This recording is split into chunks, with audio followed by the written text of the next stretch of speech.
Helen, you can take it away. Great. Welcome, everybody. This is the October meeting of the Universal Health Plan Governance Board. Good to see everyone here. I'm Helen Belanca, and thank you. I'm Helen Belanca. I'm the chair of this board. And can we do a quick tech check? Folks online can see and hear us. Yep, Judy, you can still hear us? Perfect. Okay, great. Let's do some roll call and introductions. Katie, I'll hand it to you. Okay, wonderful. So as you know, as Helen sent out the preview of the question, as I call your name, I'll ask. It is, tell us something that not everybody might know about you. So we'll start with Helen Belanca. Everyone, I'm Helen Belanca, as I said, and I guess something most people don't know is that I'm an amateur astronomer. Wow. Okay, we'll come back to Chunwei. Debbie Diaz. Present, and I guess something that people might not know would be that I really dislike ketchup. Always, you've always disliked it. Amy Fellows. Hi, Amy Fellows here. Most people don't know I'm turning 50 next week. Happy early birthday. Bruce Goldberg. Good morning, Bruce Goldberg. I guess most people don't know about me is that before entering into healthcare, I was a New York City cab driver for a bunch of years. Judy Richardson. Good morning, Judy Richardson, I'm present. I think maybe this group doesn't know about me is that I'm a certified graphic facilitator. And Chunwei, the question this morning is, tell us something that people might not know about you. Well, one thing is I'm interested in history, and the other thing is during the pandemic, I acquired a new expertise. That's the comparative pandemic control policy, which I just got an invitation yesterday from the Pontifical Academy of Science. That's one of the most prestigious Academy of Science in the world, and the earliest started in 17th century. Invited me, this is last minute, as a speaker in the upcoming conference. I was hesitated because then I would miss our board meeting, but my wife said, this is once in a lifetime. And I'm not that famous to be invited to the Pontifical Academy of Science. It turned out this is last minute. I was the replacement speaker for Anthony Fauci. Oh my God. He fell ill for the West Nile, so he has to cancel his speech. So they were scrambling to find a replacement. And I was so honored to be a replacement speaker. Congratulations. Thank you. Yeah, what an honor. Wow, that's amazing. And then we do not have Michelle Blatz with us today. Okay, great. So I want to take a moment. Warren, where did you go? I'm so sorry.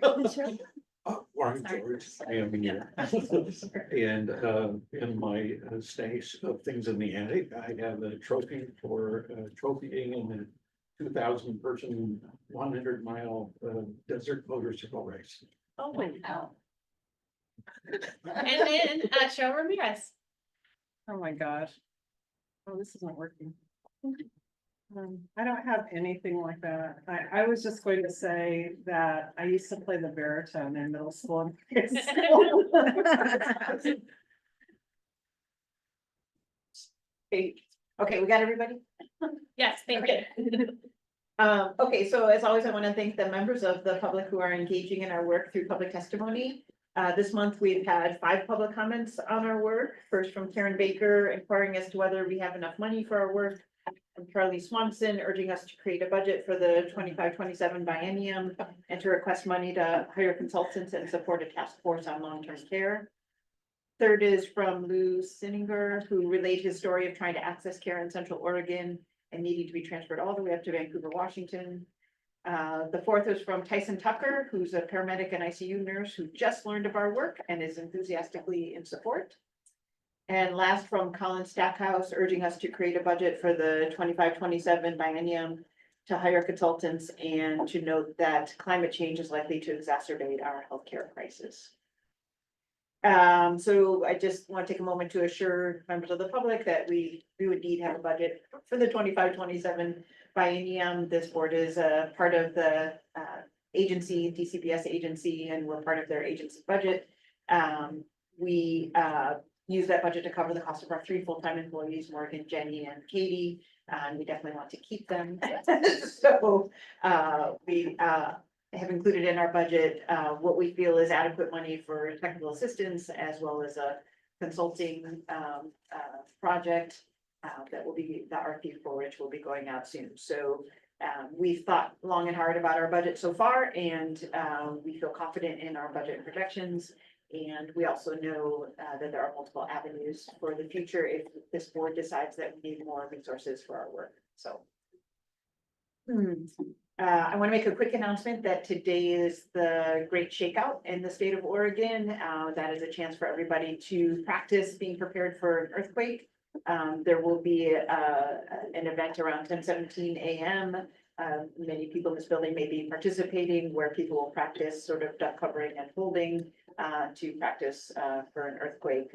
We will not be participating in this board meeting in that, but if you see other folks in the building doing that during our break, that's what that is about. Please be prepared for next week. Yes.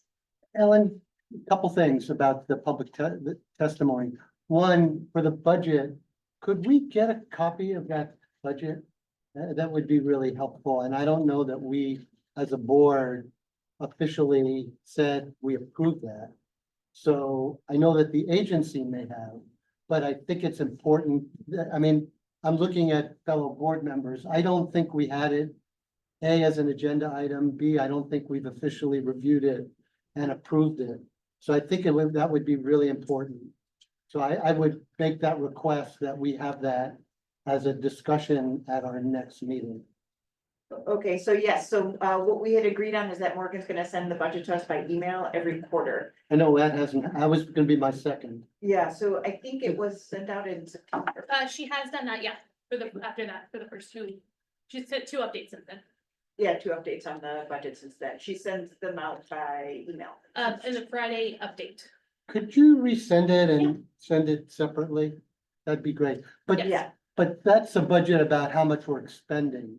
I think we need to review about what a budget should be for the future. yes, and we're gonna be talking about that as one of our agenda items, because part of that is, we'll get to this when we talk about the committees, but part of it is we're gonna be relying on the committees to help us understand what resources the committees might need for their deliverables. We don't have a clear idea of the projections for that yet, but we're hoping by November, December, we'll get that feedback from the committees on what they might need. But yes, we will put that on for November. That'd be great. Thank you.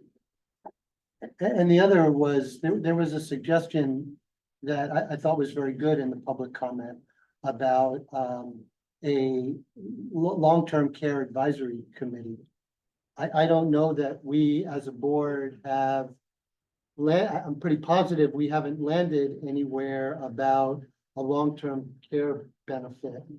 I'm sure we're gonna have that discussion. I don't know whether it's best to have this group have an advisory committee about how best to reimagine funding of long-term care, you know, before or after, but I don't want to lose that thread. I think it's really important.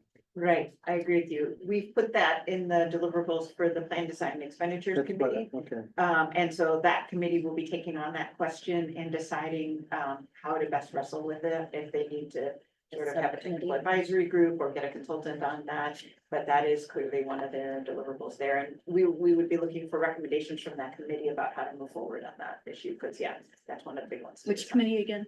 Plan design and Plan design, expenditures, yeah. yeah. Yeah, we consider that part of plan design, what's gonna be covered, what's not, what's in, what's out, and that's one of their big questions. And I might add that came up in Tuesday's finance and revenue meeting, and we talked about some attributes or hopes for a financial plan. And we were hoping that somehow or other we address long-term care. So that's right in there.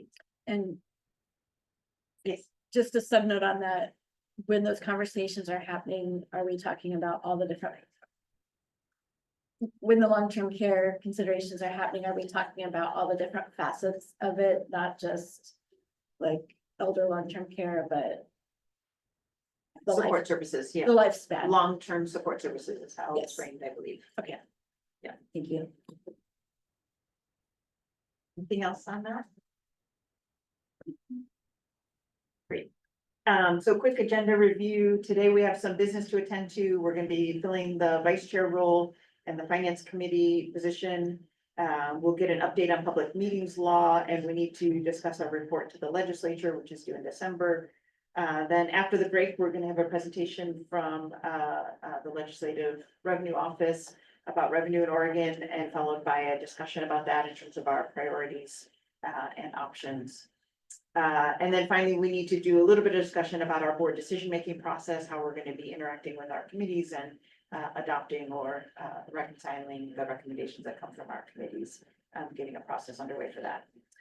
Which brings up the fact that our committees are officially underway. So Finance and Revenue had their first meeting earlier this week. Community Engagement and Communications will be meeting next week. And then Plan Design and Operations will follow shortly thereafter. We're certainly grateful for all the committee members for their engagement, and we look forward to seeing their recommendations. But there's going to be a piece in here in today's agenda where we think about how those recommendations can come to the board, how we decide and send them back if they need revision, and ultimately reconcile and track our decisions. So that would be later in the agenda. Questions? Okay, I think now we need to approve the September board meeting minutes. Is there a motion to approve the minutes? Everybody. Cheryl, in a second. Second. Any discussion? We can do roll call. Wonderful. Helen Belanca, Yes. Chenwei Chi, Yes. Debbie Diaz, Yes. Amy Fellows, Yes. Warren George, Yes. Bruce Goldberg, Yes. Judy Richardson, Yes. Carol Ramirez. Yes. Thank you. Okay, great. So the next step in our agenda is usually a public comment meeting, public comment opportunity. And we've been discussing this idea of having public comment at the beginning of our meetings. And what we've decided is that when there's public comment that relates to a vote that the board is going to be taking, that's when we'll have folks offer their comments now at the beginning of the meeting if it's an agenda item, which it'll be a vote. If there's not a vote on the topic that they are commenting on, then that public comment will remain at the end of the meeting. So for today, I believe there's no. Okay, great. So moving on, the executive director report. Morgan is out of state this week for some travel, and while she's unable to be here, she's delegated Jenny to give her report. Thanks, Helen.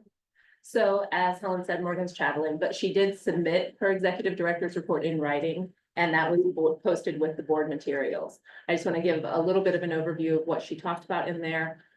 It included updates on bringing on additional capacity, committee planning work, and the engagement that she, the chair and the vice chair have engaged in over the previous month, primarily with legislative staff and members.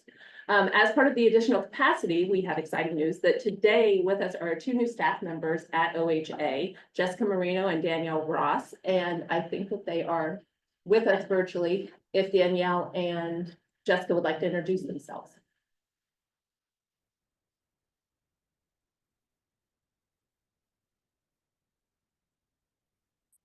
I know we have Jessica. Hello, can y'all hear me? Yes, hi, Jessica. Hi, everyone. This is Jessica Marino. I use she, her pronouns. Yeah, I'm so excited to be here and to meet you all. It's my 4th day now with this team and with the government. So I've been just spending the last couple of days just studying, watching recordings of y'all's conversations, and trying my best to get caught up to speed. A little bit about me. I have been working in the health space for about 8 years. I started off working at Ms. Magazine, where I was reporting on health policy issues. And that led me into kind of the reproductive research space, where I worked in communications and development on a range of projects, some of which did involve healthcare reform in Massachusetts. And more recently, I worked at the National Center for Youth Law, which is sort of like an ACLU, but with a focus specifically on youth justice issues. So I was on their health team doing some policy implementation work around reproductive health of youth in foster care and also youth involved in juvenile justice and the immigration system as well. So that's a little bit about me professionally. And I think the prompt was something people don't know, like something people don't commonly know about me. So I'll share that I am a budding gardener. This past season was my first time planting anything and it went shockingly well. I'm assuming it was beginner's luck. So if anyone has any tips or books or anything to support my gardening journey, please let me know. And Danielle just walked in. Do you want to do your intro or do you want to take a beat? Yeah. We're doing, most people don't know about it. Yeah. Hi, everybody. How's it going? I'm Danielle. This is my 4th day with OHA, but prior to this, I spent 7 years at the Capitol supporting the House and Senate committees on healthcare. And I'm so excited to be moving from an assistant role into an analyst role, especially in the field of universal healthcare. So pleased to be here. And something most people don't know about me is that I have 2 moms. I've been kind of ingrained in the queer community since I was a kid because I've had 2 moms for 30 years, and it gives you a really interesting perspective on how normal it is. So pleasure to be here, and I'll pass it on to the next person. I think we're going back to the committee. All right. Thank you, Danielle and Jessica. Welcome to the team. And I do. Can, Oh, Amy. just for in my brain, so Jessica introduced herself first and Danielle was No. second. Oh, sorry. can you make the connection on like where within OHA they're housed? So the work that Make it Laurel to and us. Devlin have been doing with the board, these positions will mostly take over that work. They've been sort of filling in while those positions were being hired. Laurel and Devlin will still be available to us to bring us some of the knowledge they have from the task force and their vast amount of healthcare policy knowledge. But Jessica and Danielle will be the operations and policy analysts 4 and 3 that are part of OHA, but serve for the board. Thank you. And I just want to add for Jessica, I highly recommend Steve Solomon's Growing Vegetables West of the Cascades. Okay, so that was most of Morgan's update. If you have questions about her update or need more information, you can call or email Morgan. She'll be back in the office on Monday. And we want to wish Morgan luck while she is out of town. Great, thank you, Jenny. So as we discussed last month, Warren has decided to resign from the board as of November 1st. For our policies and procedures, Warren will remain vice chair until the end of his term. And today the board needs to elect a new vice chair who will start on November 2nd and serve through their tenure on the board. Anyone on the board is welcome to nominate themselves or someone else to be vice chair. Do I hear any nominations? Debbie? I'd like to nominate Judy. Judy, do you accept the nomination? I'm humbled to accept it and honored. Thank you. Would anyone else like to make a nomination?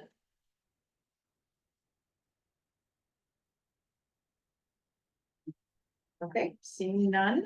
Would anyone, so I think we need a roll call vote to accept Judy Richardson as vice chair of the board, the term of which will start November 2nd. What's that? You need a second. Oh, yeah, sorry, we didn't get a second. Thank you. Is there a second to the Second. second? And any discussion? I think she will do well. Okay, great. So I'm looking for a motion to elect Judy Richardson as vice chair of the board until her term expires. And should we take a roll call vote? Yes. Helen Blanca, Yes. Chenwei Chi, Yes. Debbie Diaz. Yes. Amy Bellows. Yes. Warren George. Yes. Bruce Goldberg. Yes. Cheryl Ramirez. Yes. And Judy Richardson. Abstain.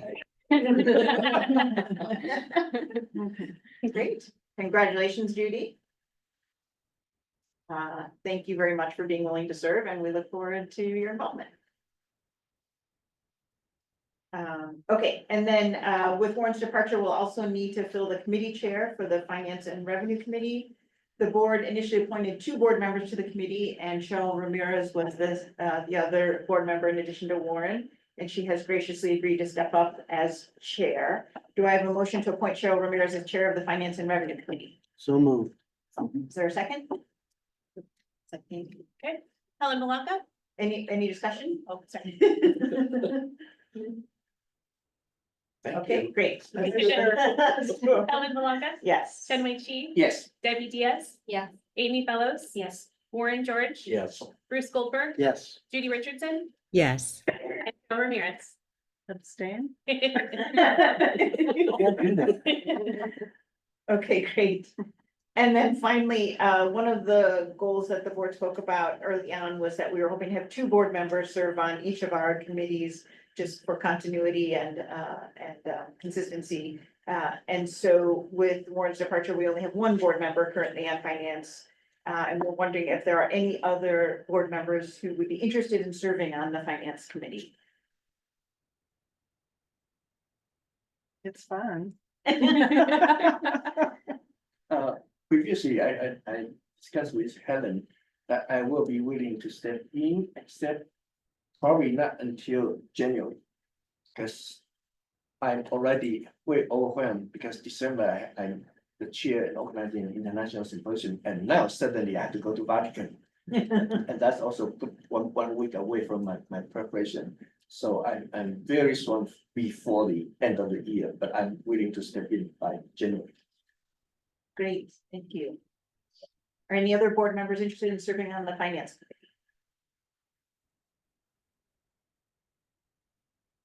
Is there a motion to appoint Chenwei Chi to serve on the Finance and Revenue Committee beginning in January?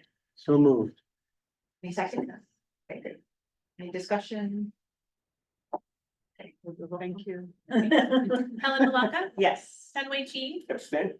Debbie Diaz? Yes. Amy Fellows? Yes. Warren George? Yes. Bruce Goldberg? Yes. Judy Richardson? Yes. Joe Ramirez? Yes. Excellent. Thank you, John. I appreciate it. Grateful for all of you being willing to serve. That's very helpful. Okay, so at this point, we have an update on public meetings law, and I'll hand it over to Jen for that. Thank you, Helen. So as Morgan updated us last month, the Ethics Commission did complete their rulemaking for the new public meetings laws. And we've received questions from board members and from the public asking if the new rules impact the current policies and procedures of the board. Morgan spoke with Jake Gill, our DOJ attorney, and Jake confirmed that our policies and procedures do reflect the requirements of the statute and the administrative laws, and no changes are needed. Jake is with us virtually today if we have any questions for him. We can also add an executive session at the November board meeting if board members are interested, so that the board can ask more questions and get more information about the administrative laws. Additionally, the governor's office is offering trainings for all board members on those laws. And you could go to these trainings, ask any questions that you might have. Katie has sent out the meeting dates and times previously in her Friday update emails. She will add that this week as well, just to give everyone a refresher on when those meetings will be in case you have questions. Yes. Yeah, of course. Warren, do you want to go? Oh, I'm just going to comment that the wording in our policies and procedures is, to me, is unnecessarily harsh. Not being applied to other boards. It's so I would certainly favor that we follow the principles of the Oregon Ethics Commission, but I don't think the board, particularly one whose design is to be innovative. I think that particular wording is unnecessarily harsh to our own. So I feel strongly about that and feel like it hampers innovation. And I'm hoping that it will come up in the November November, and that there is a good discussion. Could you elaborate on what exactly what's too harsh? Because I had a question about that. It may be relevant. Well, I think the wording is that board members are advised not to communicate with each other between meetings. And you know, this has come up as recently as Tuesday with Finance and Revenue Committee. And Bruce, you and I know that in the task force, we thrived on, you know, kind of sudden, hey, I just thought of an idea. What do you think about this? And when you're working with innovation, that's the way innovation works. Yeah. So we've got a new crop of people coming up in the Finance and Revenue who were excited at the end of the meeting and saying, gee, can I start calling people? Can I, Samantha had an idea that I want to talk more about, or things like that. And all that we can tell them is all of that communication has to go through staff. And I, I've served on innovative things before, and I see this as being unnecessarily harsh. That's my own personal view. No one else has to have that view, but I feel strongly that we're being unnecessarily harsh, and we're limiting, maybe 1,000 conversations to get at the 10 that really would have been harmful to the state. So that's my thought. Well, actually, I didn't realize we have something in writing that actually says we can't talk to each other. I can read it. Yeah, could you read it? Because Yes. I mean, I've spent a lot of time in state government and in public meetings. And I understand the issues of quorum, but I didn't think there was anything prohibiting my ability to call Amy and talk to her about an issue. There isn't anything. Great. Yes, Could you read it? so I'll read it and I'll just point out But that. let's then clarify Yes, that, yes. because I think there's been some rumor. I've gotten some calls from people who said they were told in training that they couldn't talk to other people. I want to point out that Warren brought up two different issues. One is how the public communicates to the board, and we have a process for that by which if public member emails board members directly, then the staff are going to handle that and respond on our behalf. So that's one issue. The second issue is the one of board members communicating to each other. And what our policies say is to prevent any inadvertent non-public convening of a quorum of the board and avoid any appearance of board business being discussed or conducted other than in a properly noticed public meeting. Members should avoid communicating with other members of the board on any matter relating to the board business, or the members' work and participation as members of the board. Accordingly, when sending email to or replying to email from the executive director or other board staff, members of the board should ensure that other board members are not copied on such email correspondence and generally not reply to all. So the purpose of that is to avoid having the new rules around public meetings law involve a quorum doesn't only mean a physical convening of our board. A quorum could be reached by having sequential conversations, either in person or through email with multiple board members. If you have a one-on-one email or conversation with Amy, and then you have another one with Cheryl, and then you have a third with Chunwei and a fourth with me, and they're all about the same topic, that would inadvertently constitute a quorum. And we're encouraged to be conscientious of that and avoid that. But there is nothing prohibiting a one-on-one conversation between you and Amy on a topic that interests you both. And it's just being aware that you can inadvertently create a quorum by having sequential conversations on the same topic. I think it would be very helpful to revise the language then to be clear that this is about sequential conversations, not about conversations. And that we also have that same understanding amongst our committee members. Because what you read made me feel that you could not have a one-on-one conversation. I'm going to hand it over to Jake at this point, let him weigh in.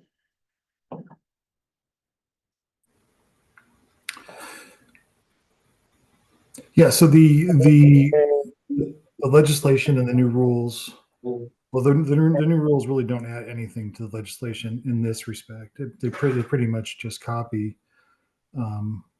the principles set out in the legislation. But the effect of the legislation is to create the possibility for a convening of a quorum to happen accidentally, and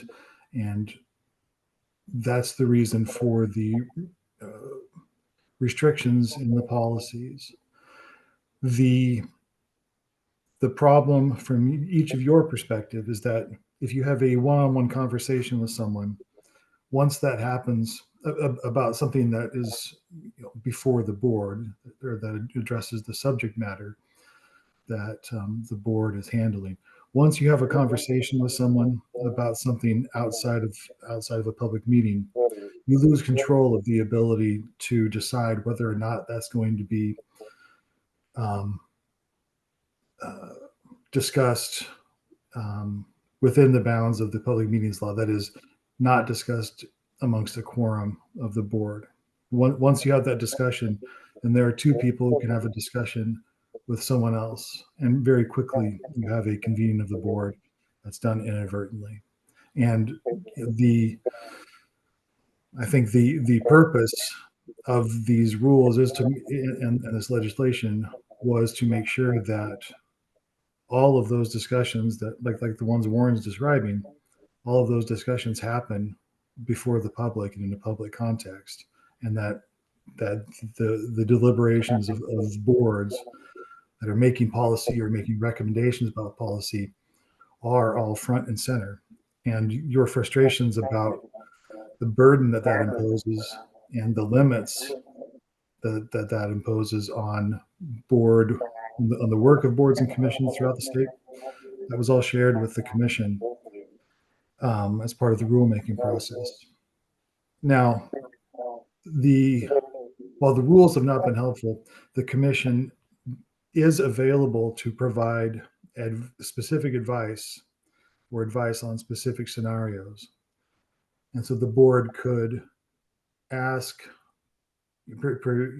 prepare a specific scenario for the way that you would like to be able to communicate outside of public meetings, present that to the ethics commission, and have them they'll provide formal written advice in response to that. And then once you have that advice, then you can safely act in accordance with that advice. Can I ask a yes or no question? Sure. Thank you. Can I call Amy and talk with her about long-term care? Yes. Okay, so we can have one-on-one conversations. Amy being my fellow board member. Yep, you can. Okay. But you can't. But if you call and she calls, then all of a sudden that initial call is a problem. I understand that. The goal is to not have a sequential conversation. I get that. But I can, and I think this needs to just be really clear for people that you can have that one-on-one conversation. Because to be honest, Jake, when I listened to you, I wasn't so sure. That's why I had to ask a yes or no question. Well, I'm a lawyer, so I like to be conservative, and I like to scare my clients to make sure that they stay well on one side of the line. Yeah, was before me. Oh, Cheryl, go ahead.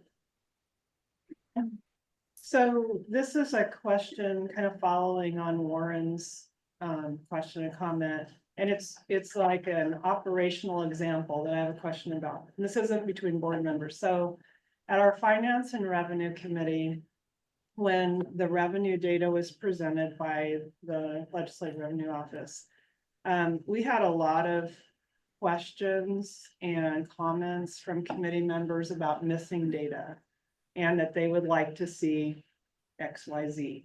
So we suggested they send us those questions or comments about what else we should look at in terms of getting the full revenue picture. And so we suggested they email, well, I think I suggested they email staff and myself so that or copy me so that I would be aware of their questions and comments. So one of the committee members did that. And he sent the email to staff, Helen and myself, and I think Warren too. So I wasn't sure, like, I wanted to acknowledge that he was submitting these comments and questions, and they were really thorough and very insightful. So I wasn't sure, I didn't think I could reply all, so I just replied to him individually. So I guess my question is, when we're getting input from committee members by email, or even like a call or whatever, we as board members, are we able to talk directly to the committee member or reply to the committee member, or is that still, the staff who has to reply? I'm just not clear on that communication. So replying to acknowledge receipt, that's not a problem. Once you start replying to engage in a conversation, then that creates the same problem as calling someone, which is you lose control of that conversation and how it might be used or passed along to someone else on the committee or someone else on the board. And so that's where the risk, that's where you run the risk, and that's why it's easier just to refrain from that. But no, certainly responding to acknowledge receipt is just fine. And if there were a way to stop those one-on-one conversations from going out, outside that one-on-one context, and then it'd be much easier to encourage those types of interactions. So just to follow up on that question though, his comments, this committee member's comments and questions would take some research on the part of the Legislative Revenue Office and maybe staff to see if we could come up with that information by the next committee meeting in November. So some work needs to be done, and to ascertain, whether that's doable in November or ever. And so would the staff then respond to this committee member saying, they're going to look into it, they're going to talk to the Legislative Revenue Office and do that, legwork. And then me as the, incoming committee chair, I just acknowledge receipt, and I don't take it any further than that or ask him follow-up questions or something like that. I'm just trying to figure out like what can we do in between these committee meetings? I mean, this is really dense technical information, but it's informing decisions or recommendations we're going to make as a committee. And we can't just do that work in a committee meeting. There's got to be work in between. So that's what I'm concerned about. Yeah, and what can't be done in between is collaborative work. So for example, something that couldn't be done would be to take those questions, circulate those questions to all of the committee members, and then ask for feedback, input, thoughts on who might want to look at what, or how that additional research might be done. That kind of collaborative, those types of collaborative interactions are just something that has to be done in a public meeting. But you receiving those you and the staff receiving those from a committee member, and then you working with staff to lay the groundwork for the work at the next committee meeting, the next public committee meeting, and then at the next public committee meeting, arranging for that work to be done in advance of the following committee meeting. Unfortunately, that's really the way that has to be handled. There's no way to do that collaborative, any sort of collaborative interaction, deliberation, discussion, except in the public meeting context. I appreciate, Jake, that you met with Helen and I and kind of made a pledge to help this board do what it needs to do within the law, and respecting that innovation an innovation board maybe is a little bit different than a oversight board. And I hope you'll continue to where I have to say, I'm still confused that we have, that you have said Bruce can call Amy and talk about long-term services when our policies and procedures say that we're advised not to do that. So how do then we as board members know that one call is okay and another is not? So I hope we can, I love policies and procedures that we obey because they make sense and they're clear. And to me, this one is not clear. And by not being clear, it elevates the power of those who would just ignore it at the expense of those who believe that it means what it says. Thank you. Yeah, I appreciate that. And I think I wouldn't call it a trap, but I think it's the pitfall that's there for the unwary.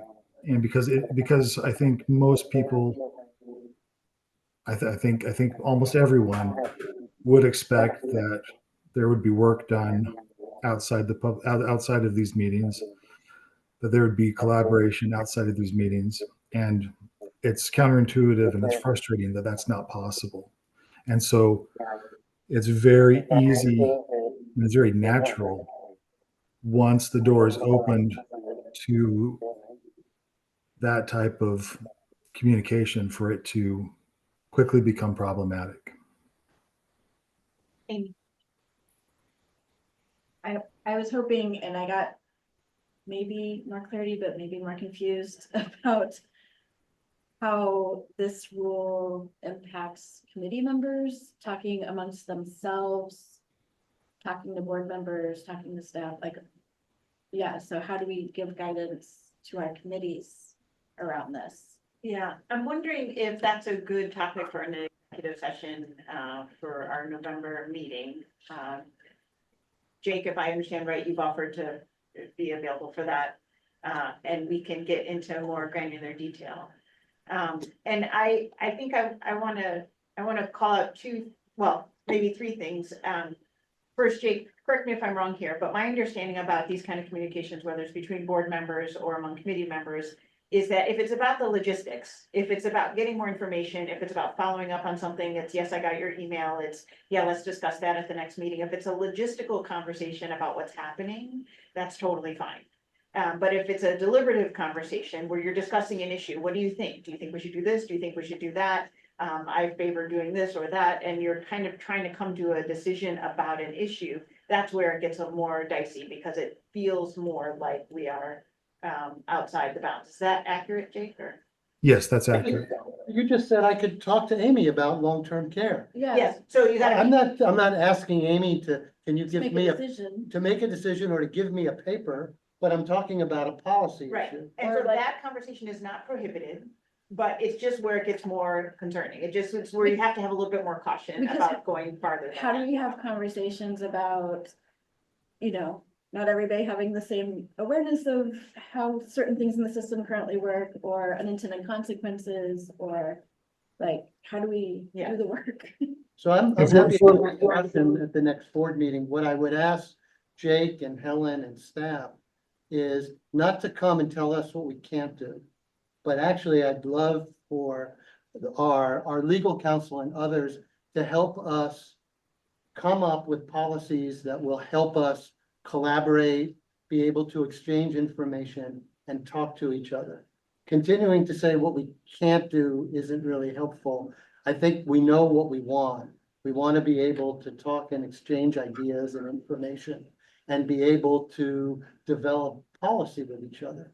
So my request would be to come up with some proposals to tell us how we can meet those ends. That would be really helpful.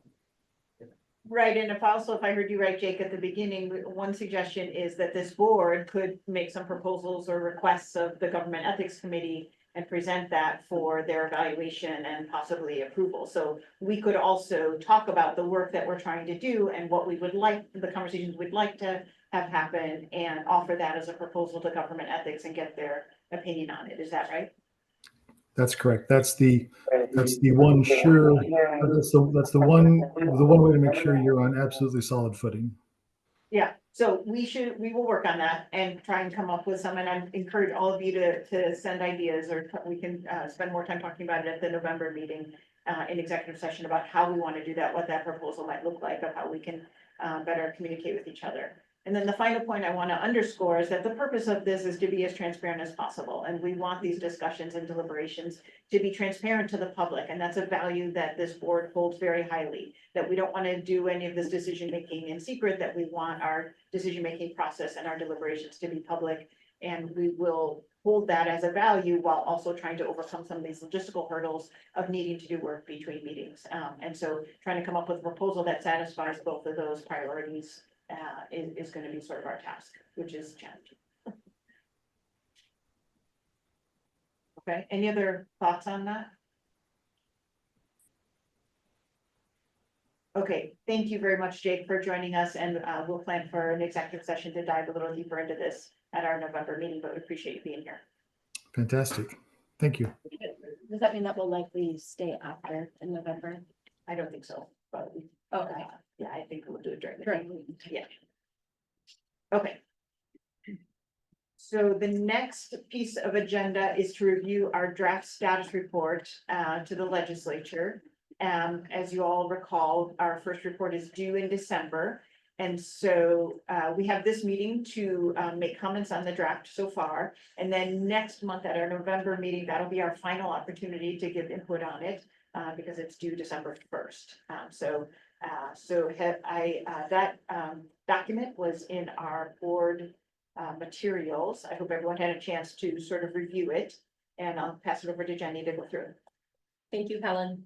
So at last month's meeting, we did hear from the board when we presented the original outline for the report to the legislature. We did hear from the board that that you all wanted to include a little bit more information about resources that might be necessary, that the chair and vice chair would submit the opening letter to sort of give an overview. Because of this report does not fall under the general reporting law. There is no requirement for an executive summary, but as the board noted during the last meeting, having an executive summary is always a good idea because not everyone has a lot of time to read the full report. And so Helen and I suppose now Judy and Warren will be working together on that initial letter. But the board also wanted to add additional information about other resources identified once the committees are meeting, and that's something that we'll talk about in November, but also challenges ahead and opportunities ahead.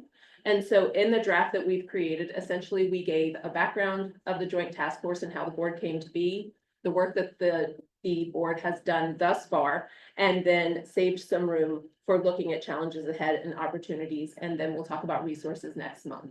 So I'd love to open a discussion on anything that you have feedback about what's already been written or what you'd like to see included in the report moving forward.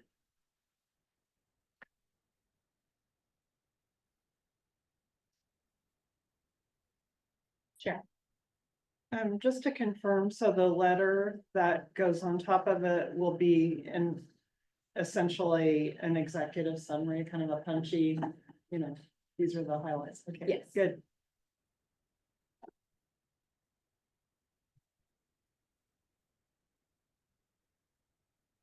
Any other thoughts?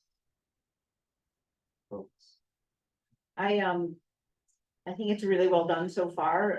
It covers our history and our current work quite well.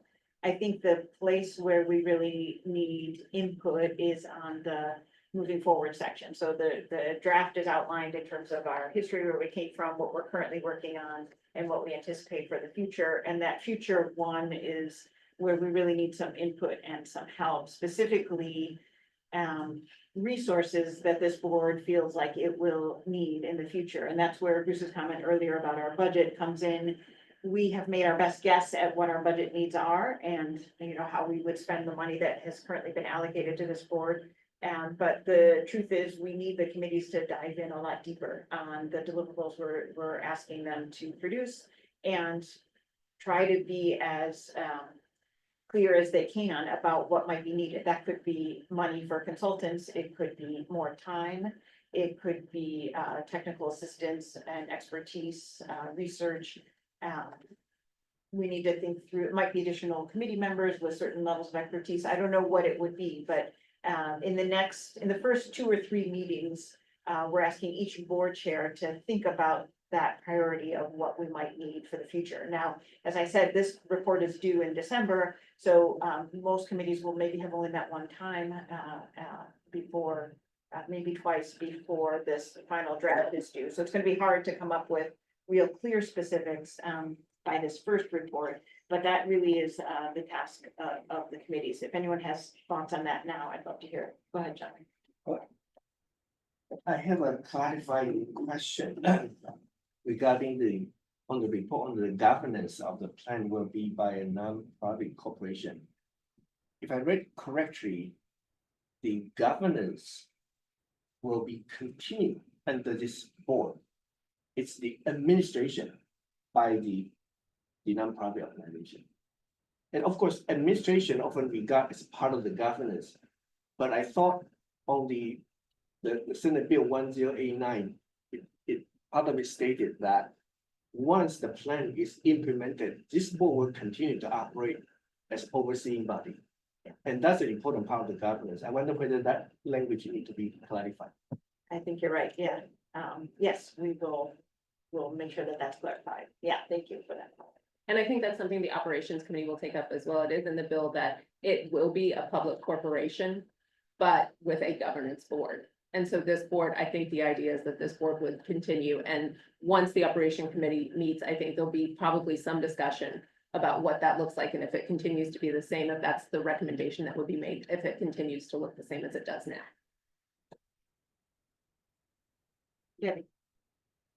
I'm just thinking of 2 kind of just big challenges ahead, at least in regard to plan design. There's brought up long-term care. I think that was a challenge for the task force and it's gonna be a challenge for us.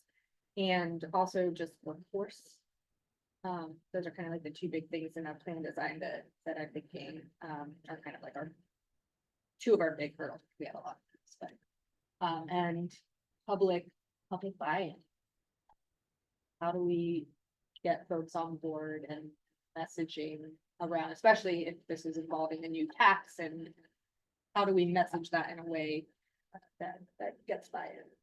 So it can actually happen. Yeah. All excellent points, yeah, and we can elaborate on those in the opportunities and resources needed, yeah. Warren? Just standing on the comments of Debbie. I think it's a real question of, you can look at it one way, that we're developing something that we sell to the public. The other way of looking at it is the public is demanding something. If we understand better what that is, we can do a better job of creating something that they will accept. And we've had some discussions on this, and the way that SB 1089 was configured, lots of boards or government agencies in this situation would perhaps be doing more public understanding what the public feels about this, and not just people who show up for meetings, but people who don't. And so I hope that would be as we think of things to expand, I hope that that's on the table of ways to do that, even though SB 1089 seems to not allow that kind of seeking public, but asking the public, as opposed to just merely listening. So anyway, I appreciate what you said. Yeah. Bruce? Just want to put a bow around the budget discussion. And tie that up. I think it's fine and great to have committees provide some input on that. Could we have a date certain when we get info from the committees, and a date certain when we'll have the budget? I think it'd just be really helpful to know, okay, the committees will all get their information in by pick a date, December 1, and we as a board will put that information together and it'll be, pick a date. But I just think without that, I could see these conversations continuing to sort of evolve. And I just think it'd be really helpful to have a date certain by when we'll have a budget. And I would think that would be really helpful to have, hopefully, by January. Yeah, I had in my mind somewhere around January, just give each committee at least 2, 3 chances to meet and think through it, and yeah, I That'd be think it's a great. good idea, we can work through that. Sure. There was an idea that came up in our committee meeting this week, to create a calculator for individuals and employers to just be able to see what, just to compare side by side what they would be paying with this new plan. And I have no idea how to calculate the cost of the calculator, so that might be something concrete that we'd want to see if there's any possibility of us being able to purchase something like that. I mean, there's a lot of labor involved, I'm sure, and we don't have all the answers to the questions yet, so this might be a little premature, but I just wanted to give you a heads up that someone made that suggestion, and a lot of the other committee members, and including myself, thought that was a great idea. Maybe that's some staff could look into.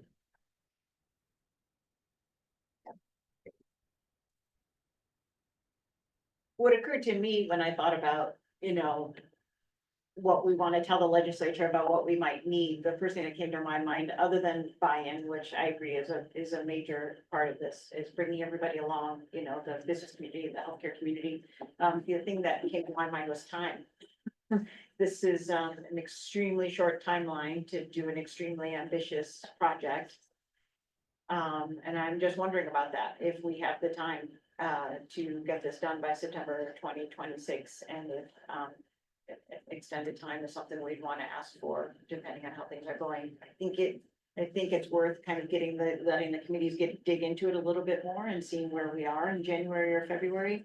So I'm not sure I would make any recommendations for this legislative update, but I'd encourage us all to think about that in terms of our timeline and what we're being asked to do and the buy-in that we need to get. And really cool pieces like a calculator that might help gain that buy-in, that would be worth taking the time to develop.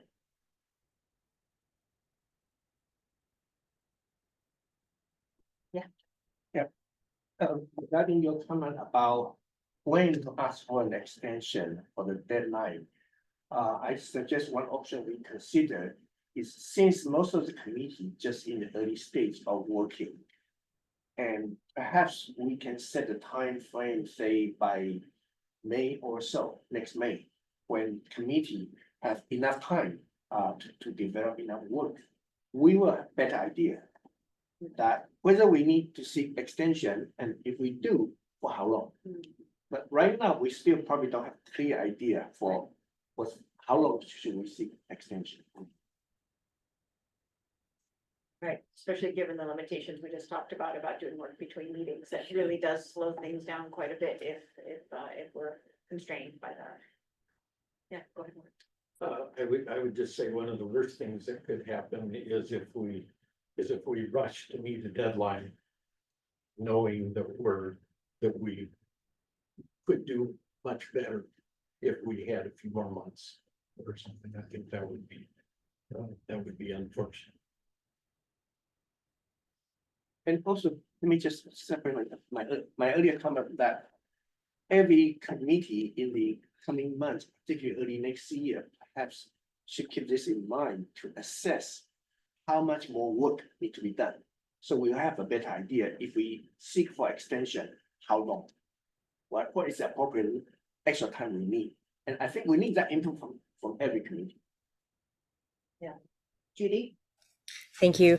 I think one opportunity is the existing economic analysis and other analytic resources at that state that exist that we haven't tapped into, like the Division of Financial Regulation that has actually a database of all of the benefits out there in the Oregon healthcare marketplace currently. And figuring out that's an opportunity and a challenge, right? An opportunity to use what we collectively in the state of Oregon know about what has worked, what hasn't worked, and what we're building, but also a challenge to connect all of those dots and to do it quickly, as the room is saying. My other thought about time is we haven't discussed building in a buffer time to pressure test whatever model we come up with. Get it close enough and then throw all kinds of challenges and darts at it to essentially engender buy-in by demonstrating that we've thought about it from all facets and we've really challenged it as an idea and a concept. A great comment, thank you. Amy? I'm wondering, the original timeline, was it with the assumption that we're an all volunteer board, that our committees would be all volunteer, people that have full-time jobs, families, and that it's unpaid? Or was it assuming, because I understand that at one point there was conversations of it being more of a working board where this is our main focus. So I just want to understand, is the timeline, which assumption is the timeline based on, and is that realistic? The elephants in the room. The timeline would be based on the volunteer board as written in the legislation. And so the legislation decided on the volunteer board and then decided on the timeline with input, obviously, from the task force and from OHA and from other interested parties. But that doesn't always necessarily reflect like the reality of what sort of time would be required. I want to echo Judy's point, because lesson from the Oregon Health Plan priority setting list. After they complete the work, they went through 2 more years of iteration and town hall meeting. And that means if by the time we want to submit our final product, still draft, to the legislature, ideally that final product should have a good buy-in from Oregonians. And that means we have to set the timeline even ahead. So we have time to test, to communicate with Oregonian that Judy pointed out. Say we come up with 2 or 3 models, and we need to communicate with Oregonians, different kind of town hall meetings to get feedback from the Oregonian. What of this possible model they like, they dislike, and or which component of those models they like, dislike, before we finalize it as a final draft to the legislature. And that probably, definitely, we will need extension. The question is how long? How long we need the extension? For example, if we need, say, 4 months just to do that, when we have a final draft, semi-final draft with 2 or 3 options, we need to communicate with Oregonians about what they like, what they dislike, before we fine tune it to come to the final draft to submit. And that will take at least 4 months or even longer. So we need to factor that time in.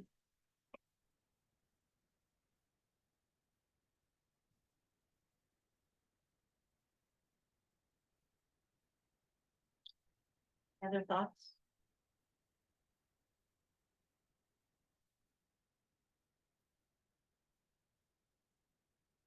Okay, so we will incorporate those comments into the draft, and the staff will come back in November with a final draft for the board's approval. If anything else occurs to you, to the board members, as you go through the next month, please let us know. You can communicate directly to Morgan and Jenny and or to me and Judy, if you like, about what should be included. We'd be happy to continue to take feedback on that. We are a little early for the break. We have a speaker that's coming at 10:30. I wonder if we have time to do the future meeting topics. I think that's a pretty quick agenda item. And we can just spend like 5-10 minutes on that so we stay on our schedule for our speaker. Is that okay? Okay, cool. So I want to spend a couple of minutes talking about how we want to spend our next few meetings. And I want to preface this by saying that all board members are strongly encouraged to give feedback to staff and to me and now Judy about any agenda items you think are important to include. And we already have a couple from our discussion so far today that we want to make sure to discuss at our next few meetings. But please continue to give us feedback on that. If there are topics you want to hear about, if there's things you think we need to delve into deeper, please make that known. And we are really open to your suggestions about it. But in terms of the next few meetings, kind of what we've been thinking is that because the committees have launched now and will be starting their work, a large bulk of our future meetings are going to consist of committee reports. An update on what the committees are talking about, where they are with their deliverables, and eventually recommendations that will come forward. Jenny, a little later in the agenda, is going to go through our decision-making process about how we would incorporate those recommendations. But we want to kind of carve out time for each of the committee chairs at our board meetings to give us an update on their work. If anyone has thoughts on that process of like how committees would report back to the board through their chair, that would be something to bring up now. And then in terms of foundational topics, the other thing well, let's stop there. Does anybody have any thoughts about that idea that sort of a large bulk of our meeting, maybe half of it would be devoted to updates from the committees? Does that feel right? Does that seem right? Would you have any comments or thoughts about that process? I mean, that sounds right to me. Yeah. I guess I would, what I envision as a cadence is that, you know, the committees will have particular questions to answer. Yes. And that they don't not wait till the end to answer all of them, but one by one, they answer those and bring those recommendations back to the board. They are recommendations, then the board gets to discuss them. I think it would be helpful if, you know, my vision and certainly how I would look at the committees I'm involved with would be staff would prepare a briefing paper for the committee about an issue. The committee would talk about that either at that meeting or following meeting, make a recommendation. That recommendation and that briefing paper would come back to the board. That's right. So that the board would have some advanced knowledge and be able to discuss it coherently and make a decision. Absolutely. Yeah. Yeah. We'll go through that later. We would propose like a two-step process of the committees bringing a straw proposal to the board, and the board could give comments or feedback and revise it, send it back if needed. Yeah. And then adopt it. Yeah, so that's kind of the process we're envisioning too. But the idea that about probably half our meeting will be hearing from committees on like, what's going on, what are you discussing, what are you wrestling with, and do you have any current recommendations, proposals to bring to us, you know? Yeah, everyone good with that? Okay, cool. Oh, yes, John, go ahead. Just a quick comment, since in the upcoming board meeting will involve a lot of committee report and updatings. I think it will be important for the future meetings to coordinate the findings from each committee. For example, the finance committee might come up with a proposal of taxation.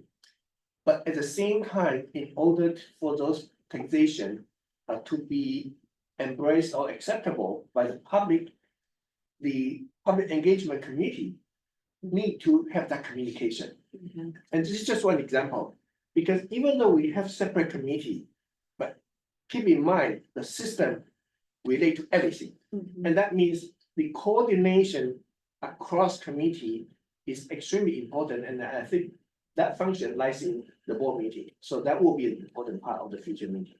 Yeah, we wholeheartedly agree. We've kind of termed that reconciliation. How do we reconcile each of the committee recommendations with the other committee recommendations and kind of check things out? The wisdom of the agenda as it was planned and now going out of order. Do you want to go to? No, but yeah, I think that's a great point. But one thing I would like this board to consider is to, how do we do that coordination at the board meeting? Like, how do we attend to that issue when hearing what committees are recommending and then conveying that and integrating it with what the other committees, that committee to committee communication is something that is going to be a challenge for us, because as Chun-Wei said, all of our work is related. And so I think we need to keep that in mind, and that'll be in process. discussion. In addition, yes, sorry, Judy, yeah, and Cheryl. Let's do Cheryl first, yeah. So first to the point about committee to committee interaction, I think there's already some confusion on the Finance and Revenue Committee as to what their role and responsibilities is compared to the plan design. I think there's been some, and I can see that. I mean, there's just some mixing up, and I think those two committees will be in a way in lockstep, and that's why I am on both. So there's that, but the other thing that I wanted to say is this may be unique to finance and revenue, but our meeting cadence happens to be 2 days before the board meeting. So it's gonna be a little awkward because I think some straw poll recommendations will come up at the meeting, but we can't put it on the board agenda 2 days after that. So we may be able to give you a heads up that it'll be coming the next month, but it's just a little bit of an awkward timing situation. Yeah. We might want to reevaluate that. Judy, go ahead. Thank you. This was just a request for staff. I would find it helpful to have a single calendar that shows all of the committee meetings and ours, and so that we know exactly just what was said when committees are meeting. I know it's on the website, but you have to go into each of the committees to see when that particular committee is meeting. It would be helpful if we could just see them all. What's happening in November and when are they happening?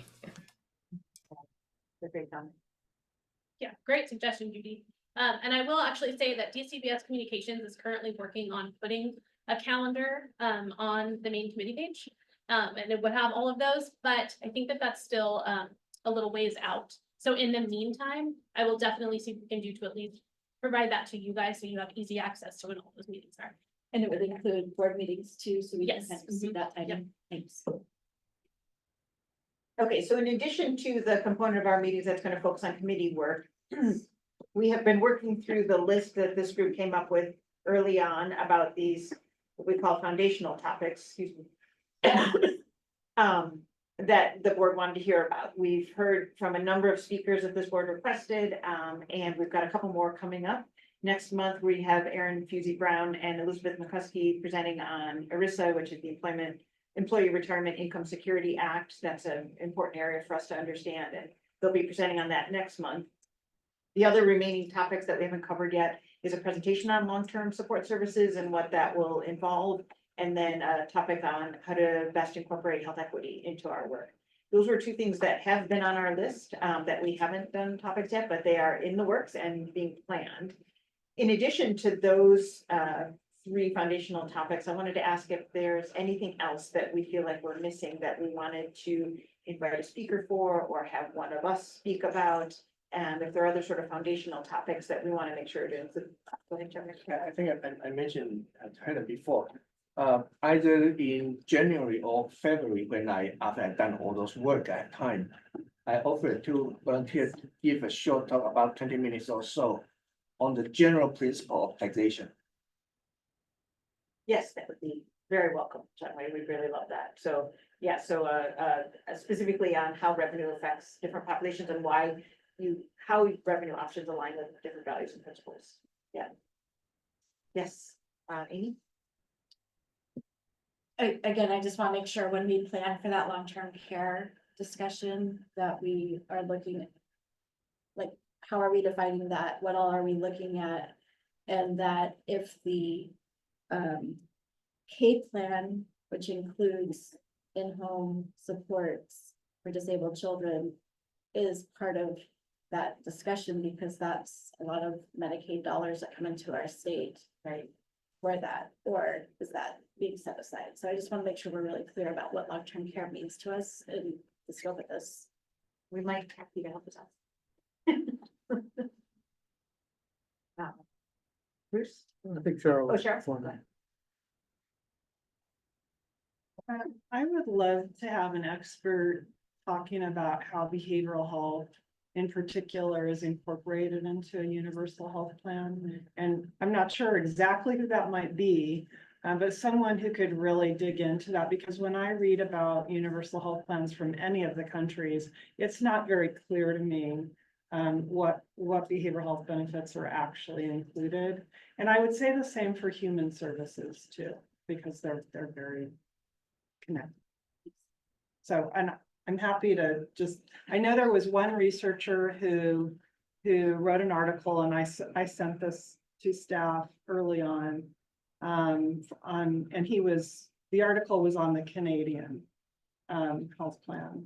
He was talking about some issues with behavioral health. And so I'd like to know more about that so that we can hopefully avoid some pitfalls from other countries' plans. That's a good idea.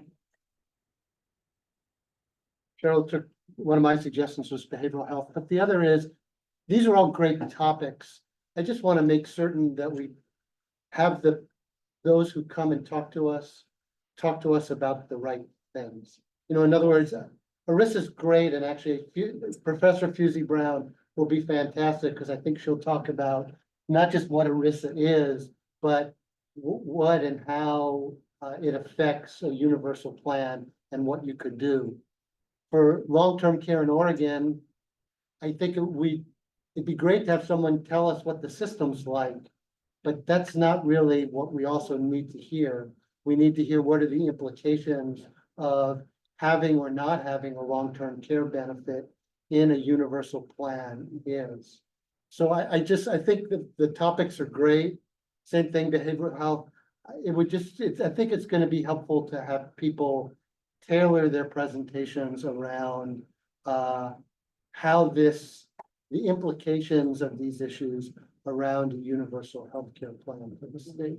Otherwise, I can just see an hour of a talking head telling us about the current state of affairs. And I think that needs to be a part of it, but I think we would miss out if we don't get some of the implications on universal healthcare. Kind of create a question in every presentation. Yeah. Like, what are the implications? Like, what are the considerations that we need to keep in mind when we build this into a. And considerations around Right, finance, operations, exactly. all of the things Yeah. that Right. our committees are struggling through. That's exactly it. Yeah. Yep. That's great. Go ahead, Mark. It's something that we've talked about and haven't been able to squeeze into the schedule is, I think when you concentrate on problems and everybody's problems, solutions tend to present themselves when you concentrate on the problem. And we had hoped to do more to involve businesses, to involve hospitals, and putting together some sort of panels where everybody talks about it. I mean, this isn't just a problem for a few of us or just one group of people. Healthcare is really an issue for all of us, and I think making sure that we keep that discussion broad and understanding of everybody's problems will help guide us to a better solution. Any final thoughts?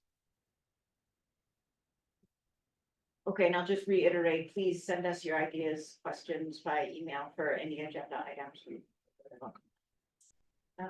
So good timing. Okay, great. So it's 10:20.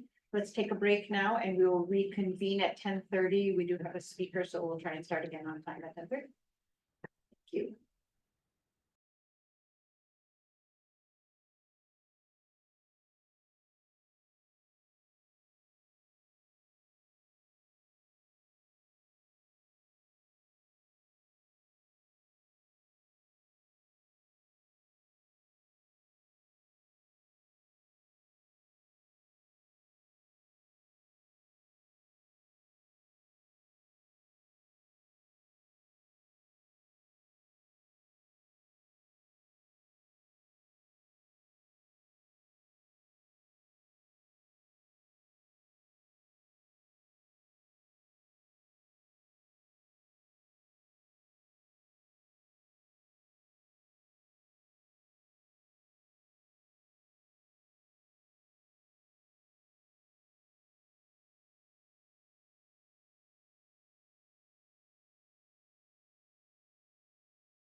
Welcome back, everyone. We're going to get started. We have two speakers with us today from the Legislative Revenue Office.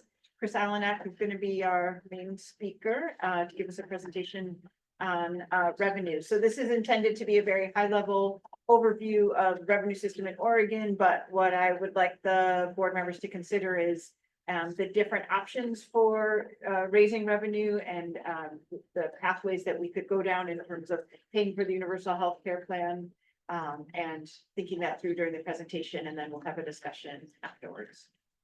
Good. Chris, go ahead. Hello, good morning.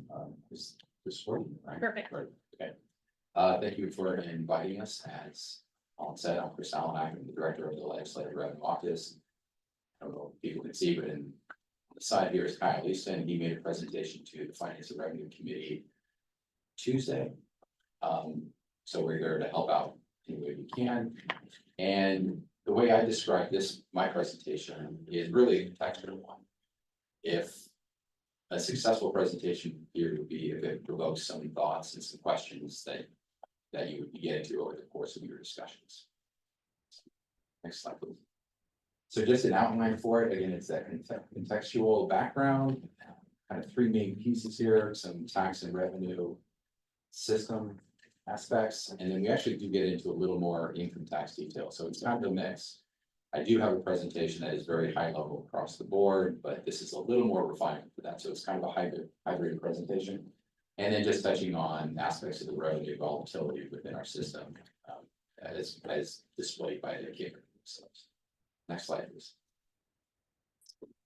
So just starting off with some concepts and fundamentals, this is the water in which economists, public finance economists swim. This is some of the language that we use. I don't know if this is familiar to stakeholders. I think some people in the group have heard me talk about this before, but this is kind of the language that we use. Did want to point out in statute, legislature has taken a stab at defining the tax system goals. And there's a lot of detail in there, but kind of the main takeaway perhaps is that it's just not progressive, is that it should be progressive. Basically, those who have more means should pay more. It's kind of a guiding principle.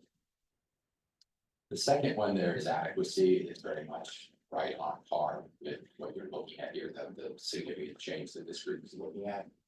And the whole idea here is we have a tax system, a revenue system, and then a budget and spending system. And depending on one's viewpoint, there can be a debate about which one comes first. It can be kind of a chicken and egg thing. My training has always taught us, and the way the economists approach this is that the spending side comes first. The public, the legislators, the Congress decide what are the bucket of public goods and services to be provided, what does the public want, and then you look at the revenue system to fund it. Things have changed over time, but adequacy is a key piece. You avoid a lot of frustration by making sure that the revenue system can support whatever the goals are in the spending programs. The next button there, equity. I often get questions about fairness. Is it fair that fill in the blank, or is it unfair? Fairness is very much an eye of the beholder concept. So the way that economists do a two-step around answering is it fair is we rely on this equity discussion. And here there are two primary principles. There's ability to pay and benefits received. Ability to pay is that progressive nature, basically saying that those with more means should pay more because they have more in their personal budget, so to speak. And the marginal value of their dollars is a little bit less because they're more well off. It's that progressive piece. Benefits received is more in line with you're going to pay if you benefit from the system. The best, easiest example I have there is going to a park. You get the benefit from a park by paying a fee going into it. These two principles can often be at odds with each other, and it's up to state policymakers to try and balance this out. Distributional impacts are something that I think have been ignored for a long time, but in recent years they are more coming to the forefront. As we look at tax policy and you look at who is paying the tax and how does it affect different groups within society. You obviously have the income piece of it, the low income, the high income, that progressive piece. But also there is more interest now in looking at groups within society, how much is group A paying a lot more than group B. However, one wants to decide and define group A versus group B. That can also inform the discussion. And then lastly is administrative efficiency. And this can be a key piece because the point of taxing the public households, businesses is not the end goal. The point isn't to tax them. The point is to raise revenue on services. So the goal would be to have the cost of administration, whatever, as low as possible. So that's something to keep in mind. This issue has come up in a few other areas where in other areas of state funding, some tax plans have come into place to institute something, but administrative costs have been very high, and that can kill the plan immediately because you're just funding the tax increments. Next slide, please. And I would, if people have questions, feel free to catch me before I get too far. So economic basics, these are just some numbers out here to provide some context. Oftentimes, I'll be talking, somebody wants to get involved and they're asking about, well, can we use cigarette tax to pay for this? Can we use the lottery to pay for that? And the order of magnitude of dollars involved is just radically different. So that's all this is. And so just to keep in the back of your mind, personal income is 2023, just under 300 billion. This is Oregon personal income. And Oregon state product is just above 300 billion. So about 300, those two numbers track pretty well. So about $300 billion for the two. Gross state product, you can think of as the value of goods and services that are produced in the state. And personal income is the income earned within the economy. Now, if you're tracking the numbers, we're going to get into some tax return information here. And you're going to notice that the income that shows up on tax returns is about 2/3 of personal income. So personal income is give or take 300 billion, and I'm rounding these very generously. And the income that shows up on the tax return is about 200 billion. So we can get into some of those differences if there's interest. Employment, we have about 2 million employees in the state. And 1.7 million of those are private and 300,000 are public sector employees, with most of this public sector being at the local level, big school districts, teachers, and so forth. And there's always an interest in knowing how Oregon compares to other states of the US. Where do we fit into the puzzle of the 50 states? As a very rough benchmark, whatever you're talking about, employment, gross state product, personal income, Oregon is roughly 1% of the US, 50% of Washington, and 10% of California. Those numbers do change over time, they have changed, but having some of these numbers in the back of your mind can sometimes be helpful in conversations there. Next slide, please. Okay, so now we just have a few slides on state revenue. And the first one is, and I think the group here is familiar with it. It's an all funds budget, total funds budget, LFO, and sometimes changes the name of it. But this is the whole pie, if you will, for the entire state budget, not just the general fund. And there are really 3 or 4 main pieces on this, depending on how one wants to think about lottery. So if you look at the bottom right, you see federal funds are just almost 1/3 for the total funds budget. Everything that the legislature works for and creates a budget between the legislature and the government. About 1/3 of that comes from the federal government, and that has a lot of strings attached to it. There are incentives set up within our state federal system where the feds say, if you spend money on program A, we'll match that with 67 cents per dollar or something like that. So there is an incentive for the state legislature to spend money in certain areas, and that's the Ways and Means Committee spent a lot of time leveraging those dollars. Other funds is a litany of items. It includes transportation taxes that are dedicated to the highway fund. It does include things like corporate activity tax, marijuana taxes. Interest income is in there. A lot of other things are in that bucket, and they usually have strings tied to it one way or the other. Not federal strings, but state strings. It might be a state constitution, like transportation taxes, or the county, which is a recent example, where it was not put into the general fund because that would have subjected it to the kicker. So it was created into another fund and is dedicated to education spending, but the legislature does have some control of that. The other two pieces, the general fund and lottery, and oftentimes the legislature refers to the general fund lottery budget. And that's because lottery, part of that money is constitutionally dedicated, but part of it can be spent according to the legislative discretion. So at least it does have some control over that money. And so that's give or take 30% of the total fund budget. And every session, that's where a lot of the haggling goes over, how to allocate that general fund money. That is the blank checkbook, if you will, for the legislature, and they get to spend that how they choose. Next slide, please. Now, here's the general fund pie, the pieces where it comes from. And I should note that if you were to line up these slides, the numbers from slide to slide don't always match up. And there are reasons for that, but I don't want to get bogged down in that. Sometimes it just has to do with the timing of where I'm pulling the information from. So this general fund is from the September 2024 forecast. And you can see here, the point is that most of our general fund comes from income taxes.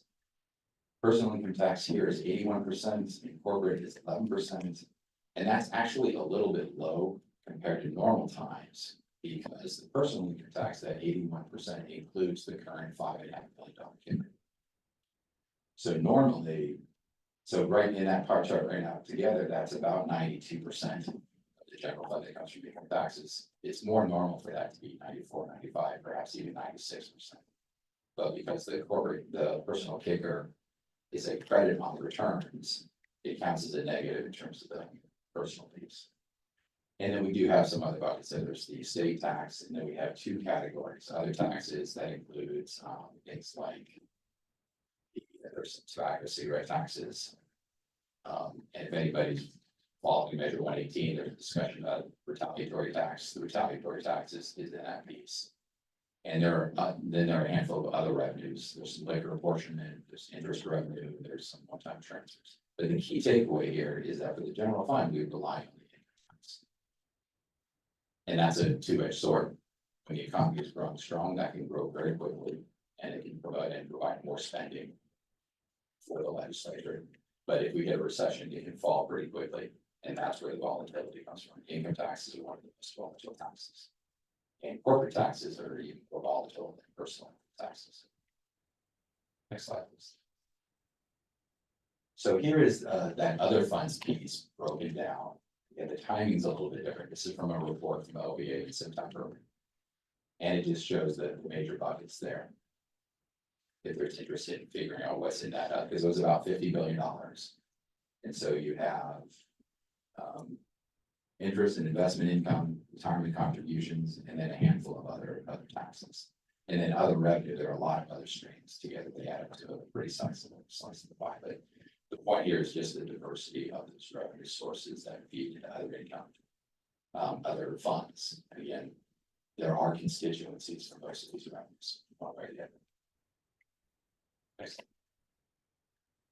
And the last one is the federal funds. This chart is a little bit different. It's not revenue source because it's all federal dollars. This just shows how it gets spent. And I think a lot of folks in this group are familiar with going to Oregon Health Authority and Human Services. It's just on that space. So here we get into state and local tax comparisons across state. And this comes from census data. And this, where I've included before, is trying to answer the question, how does Oregon compare to other states? So here we get into a lot of detail. The main takeaway is talking about sales taxes and income taxes.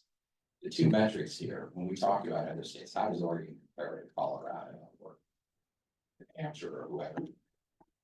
Whenever you study a state's tax system, you understand one state's tax system. You can't really extrapolate to other states. But there is always interest in how we compare. So we do have we're able to leverage census data to provide a couple of metrics.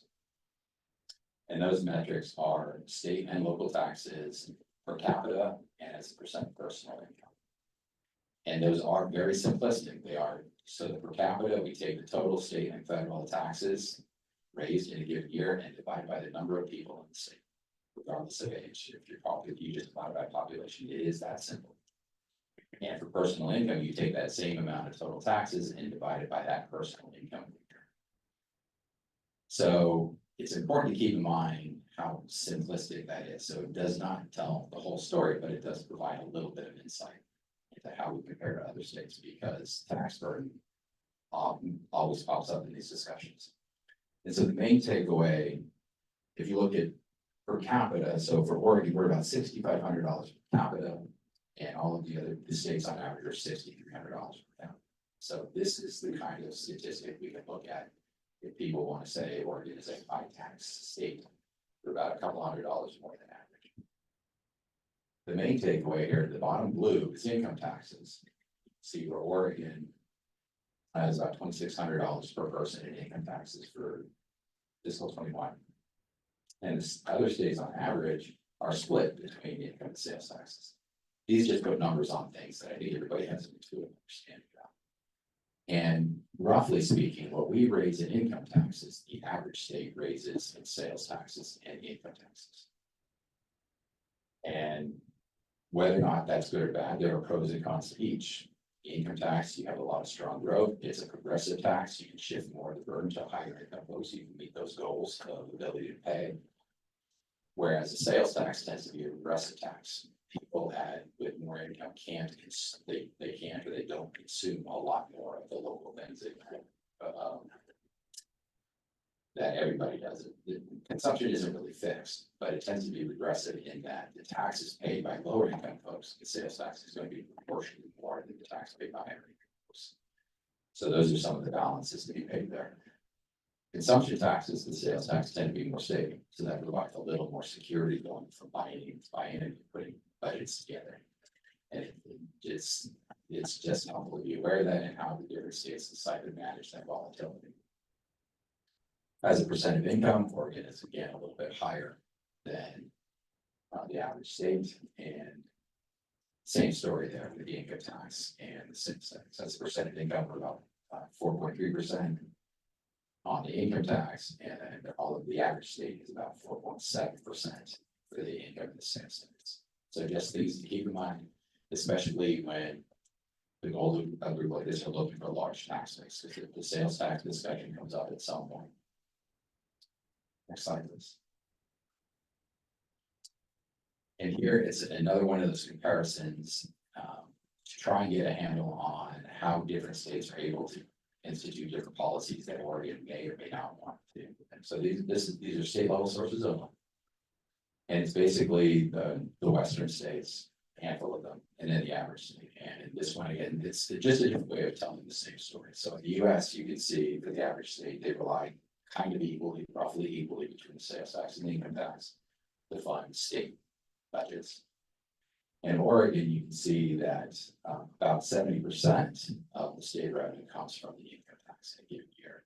And we tend to be either the highest state, the state that relies the most on a single source, or we're in the top 2 or 3. We're always right at the top there in terms of states deciding we're going to put all of our eggs in one basket, to be cliche about it.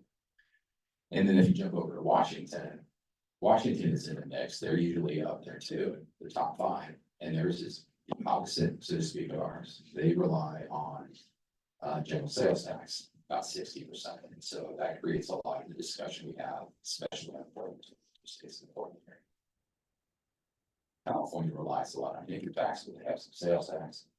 And Idaho is in here because that represents kind of the 3-legged stool, if you will, in terms of a balance, what economists refer to a balanced system where they're going to get roughly the same amount from the sales tax and the income tax. And the third leg that's not on here is the property tax, because that's a local system. This is just the state system.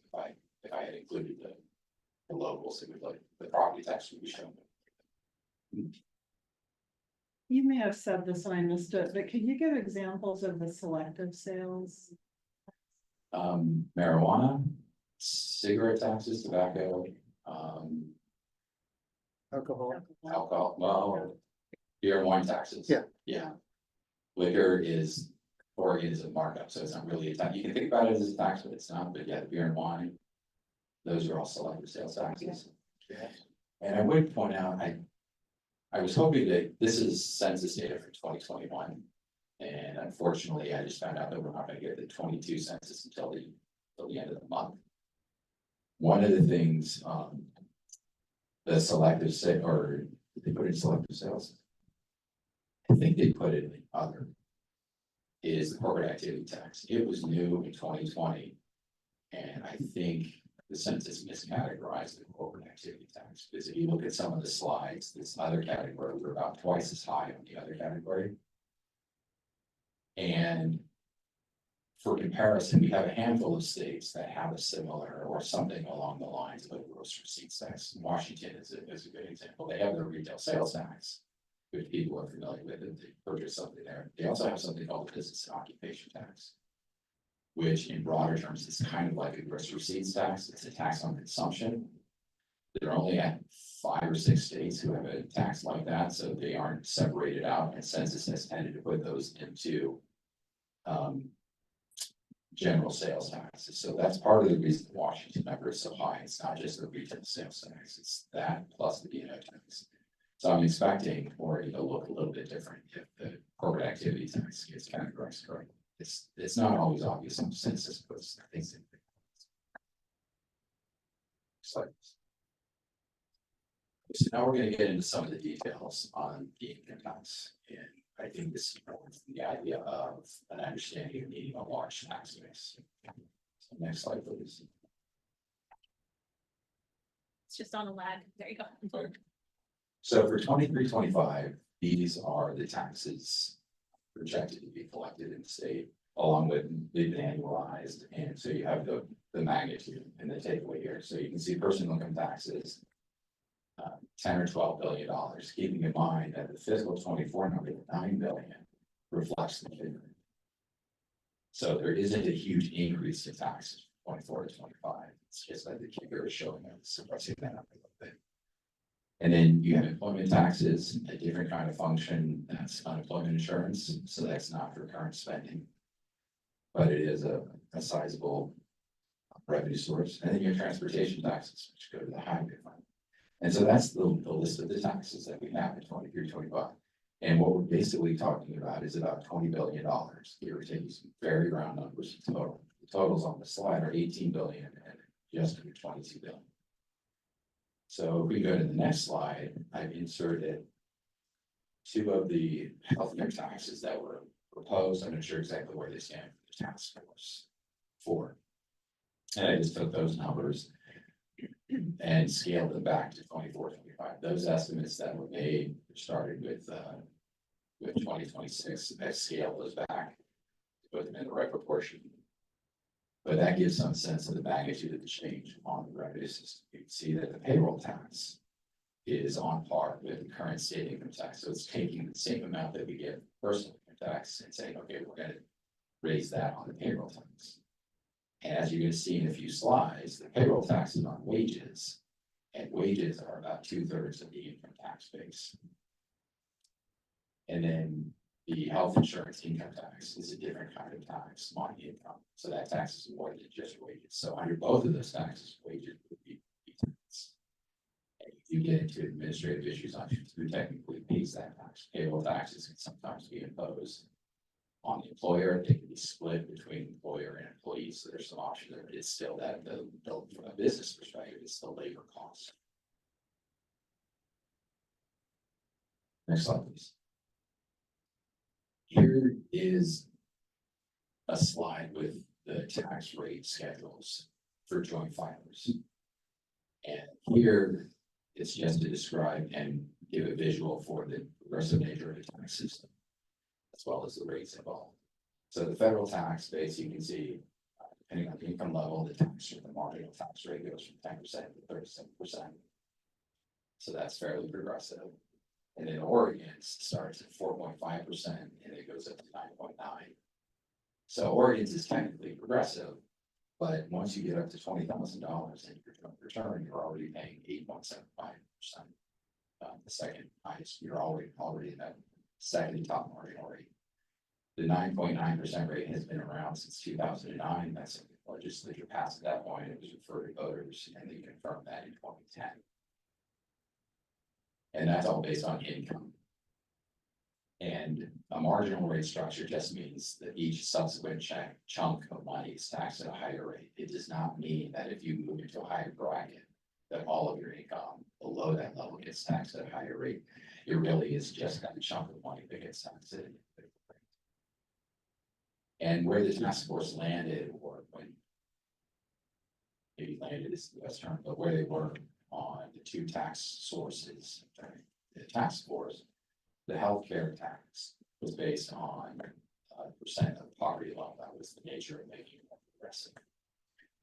And one of the there would be administrative challenges, and for this, Kyle actually put together a lot more detail on what those mean and how they play out. But the poverty level depends on the number of people in the household.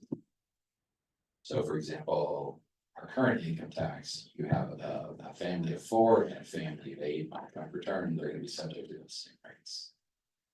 But for a progressive rate structure based on percent of poverty level, it would be different because the poverty level is higher for a family of 8 than it is for a family of 4. So this is just another one of those examples where the administration tax starts to come into play and how presumably the Department of Revenue would be able to administer those taxes. And then lastly, the payroll tax, it was just bifurcated above or below 160,000, that can be set at any levels. And those are the rates there, but below 7-10%. So it's the administration is always key. And if you get tangled up in the policy discussion about getting too focused on the administrative side first, but it is important. So you want to keep that in mind as well. Next slide. So personal income taxes. So the numbers at the top there, the 134 billion or the 165 billion, that's the gross income that gets reported on the tax return. This is the example of where it's not $300 billion of personal income.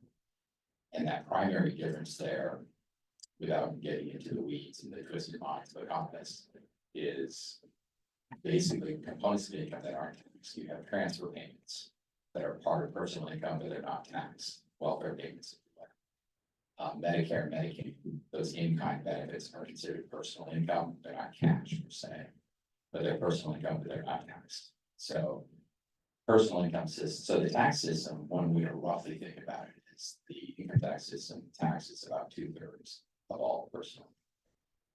But part of that reason is the progressive nature. It doesn't necessarily make sense to provide, I'll just use the term welfare payments, to provide those to people and then tax them because they're already going to loan. So a couple of things here is just to show how, from a macro perspective, the components, the buckets of income that are in the income tax. And the percentages on the bottom of the range, 60-65%, that's the share that is wages. And that holds up pretty well over time in recent years. It's about 2/3. In the past, it had been as high as 70%. And I think in a DMOR publication or somewhere we have that time series, and you can see how that has declined from 70% or so down to about 2/3 over time. A lot of that would be demographics. A big piece of that is retirement income, and or the larger percentage of our population is retired. That's going to represent more wage income. So for the most part, it's fairly stable. If I can allow usage, I'm talking about income tax as it grows over time, but we can have years when odd things happen. 21 is one of those years where it went down to 60%.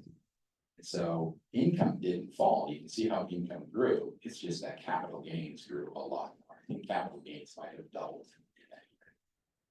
And so on a percentage basis, that's just going to be wages are down. And so as you're thinking about those tax bases, I think it's just helpful to think about, especially the payroll and income tax, that there's a lot of overlap, but it is stability and those components of income. And yeah, the retirement. Oh, and another piece, the business income. So a lot of people talk about corporations paying taxes and the share and businesses paying their share of taxes.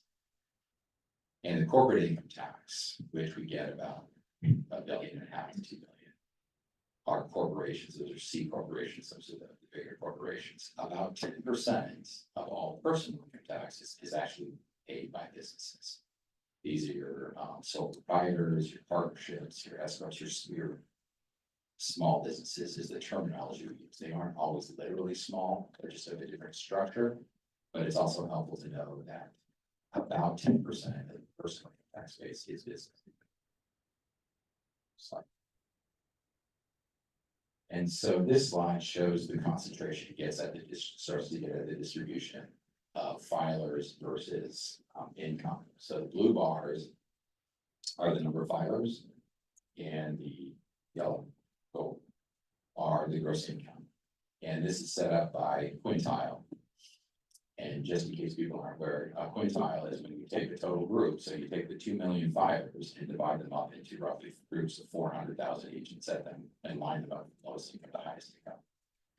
So the first 20% is the lowest income. You can see it's about 380,000 filers. And that's why those first 4 blue bars are all the same, that it's defined that way, that each of the quintiles.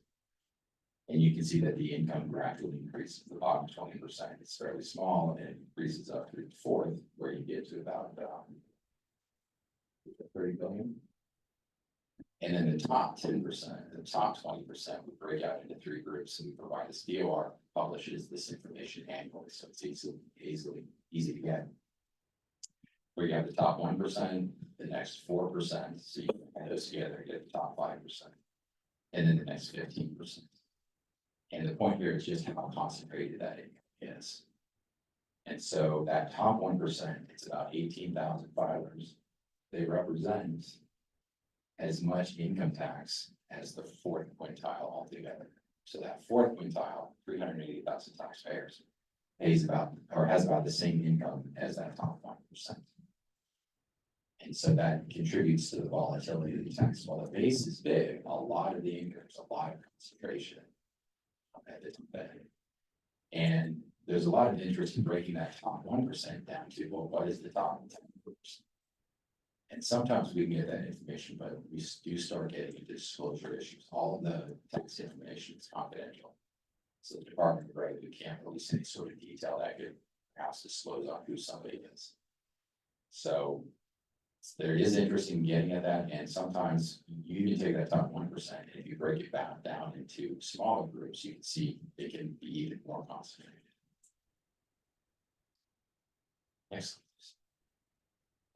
And so here's a different way of looking at it. Now, this is tax, not income. So for the $11 billion tax, each of the slides, so on the right, we have the number of filers, and you can see those bottom 4 groups from that very thin line at the bottom that you can barely see is 380,000 taxpayers. And then you have the orange, the gray, and the gold. Again, each of those groups is about 380,000 taxpayers. So it's just presenting that information in a different way where you can see where that top 1% of the filers, the dark blue at the top, you have the 19,000 filers, pay about 24% of the tax. And then the chart over here on the left defines those income levels. So you can see that the top 1% are people who have at least $587,000 of income. Next slide, please. So now we look at the components of income. And here, there's a lot of data here, and depending on your interest level, there's a lot more to look at. And this is just kind of a taste of some of the information to give a flavor of the different buckets of income that people have, depending on where they are in those quintiles. So the middle, 20%. So the middle income filers, if you will, you can see that about 75% of their income is from wages. And then you have about 50% retirement, and then some interest and dividends, and unearned income, capital gains, interest and dividends is about 6%. So if you're in that middle group, that's kind of the profile of where you get your income. Now, if you're in the top 1%, it looks very different. You get a third of your income from capital gains and 30% from interest and dividends. And that means about 2/3 of your income comes from earned. 30% comes from wages, and then you have a smattering of business income and other pieces. So the buckets of income become very different. So if you're taxing income, then these are the streams that you're taxing, as opposed to the payroll tax, which is just that dark blue string of wages. Next slide, please. And then we can even go down more trails here. This one is looking at age. And if you spend time thinking about it, it kind of makes sense. So I just put it in 4 buckets. We have basically kids under 19. And then in the first 20 years of one's career, 20 to 39 and then right, and then lower left, you get 40 to 59, and then 60 and above. So starting with the under 19 group, you have 88% of that income comes from wages. That's predominantly going to be driven by your 16 to 18-year-olds who have some sort of job. But it is interesting, another 5% of their income comes from capital gains, 3% from interest and dividend, and 2% from business income. And retirement shows up on here. And every time we look at the data, not always sure that the data are correct, but for better or worse, I've done this long enough where every time I was pretty sure something about the data was incorrect, and I pulled on that string, it always turned out to be correct. There was just some sort of odd circumstance that it was correct. Retirement income here does include Social Security, federally taxable Social Security, and disability. So my guess is that's what it is. I don't know that you have any people under 18 retiring, but that's where we put that in there. And then the business and the under income come to play there. They are small portions. Then you get into the 20 to 40-year-olds, and it's a fairly similar situation. Most of the income is wages, but you start to get some income from some unearned income. There's dividends and capital gains. And then from 40 to 60, that trend continues. So the share of wages falls a little bit, and you're getting a little bit more from interest and dividends and capital gains, and still a slice from business income. And then not surprisingly, once you get to the age group of 60 and above, you get a much more even split between wages, retirement, and unearned income. So those are the pieces. So that, I think that just largely confirms what intuition would probably tell you, that as we age, our mix of income comes into play, which can be very relevant for policy making, depending on who is going to be taxed and how those dollars are going to be used for which services. And that ties back to the ability to pay and benefits received concepts that at least economists like to use. Next slide. Okay, here's a handful of other considerations. So it is kind of a potpourri of items. Here we have health-related tax expenditures. Now, for those of you who have not looked at tax expenditures or who aren't familiar with them, they're kind of an odd concept. These dollar amounts, they come from a biennial report produced by the Department of Revenue. It's a tax expenditure report. And that report is basically a list of income items that are not taxed. So one way to think about this list is employer paid medical benefits. We do not tax that. That is exempt from taxation. If we were to tax those, if the state were to tax those, we could raise the state would raise $1.8 billion. And the report is provided by biennium, so these are biennial. And the list of those is along those lines. They are things that are not taxed. Now, where that can come into play in the policy making is kind of whether or not the board wants to go step by step or a wholesale change. Because one possibility to raise some revenue would be to tax them. There's an argument to be made that employer benefits should be taxed. And some revenue can be raised from there. It won't be $20 billion, but you can get some money from there. So it's kind of an inverse concept for revenue. This is where revenue is not coming from. It's missing revenue.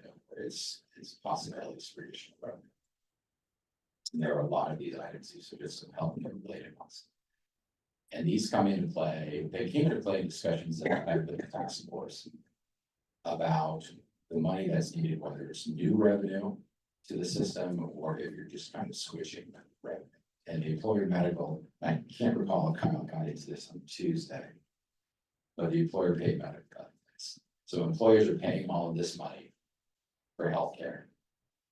And if I'm an employer and I'm paying $1 million a year for my employees' healthcare, and the state comes and says, well, we're going to create a universal insurance plan, and you're going to pay a payroll tax, and it'll cost you $1 million a year, ostensibly, I could be indifferent between the two. Either way, I'm paying $1 million.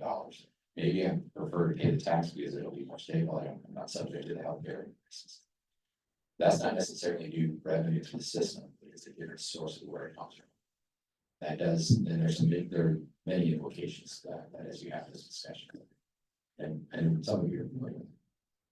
Next slide. So the other item that comes in is more of a political perspective in terms of the tax landscape and the capacity for the legislature or the public to adopt new taxes. What is the taste for new taxes? And this is, I didn't have time to include the local taxes, which has become an issue because of Portland area and a lot of the taxes that they've implemented, that's raised a lot of issues. And the implications of those new taxes at the local level are bleeding into the policy making at the state level. That does have an impact. So they're excluded, not because they're not important, it's just they didn't have time to include them. But just a sample of the, and I think this is most the big ones, so the new or expanded taxes since 2020. Biggest one there is probably the corporate activity tax. And the goal there was to raise around about $1 billion a year. So I had the list of the taxes on the left and then the collections for fiscal 24 on the right. You can see the cap brought in $1.3 million or $1.3 billion. Then we have paid medical leave, which was a payroll tax. The employment department gets to set the rate up to 1%. They did set it at 1%. It was originally supposed to go into effect in 22. They delayed, the legislature delayed it to 23. And in that first full fiscal year, they collected about $840 million. So that's another, using round numbers, another $1 billion tax that's being collected from businesses and households. And tobacco taxes, always obviously a topic, especially when talking about healthcare. The legislature referred to the ballot measure 8, and that was increasing the tax on cigarettes $2 a pack.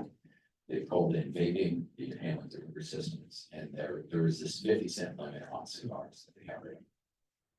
And so tobacco for fiscal 23-24, the amount of money that was brought in was about $380 million.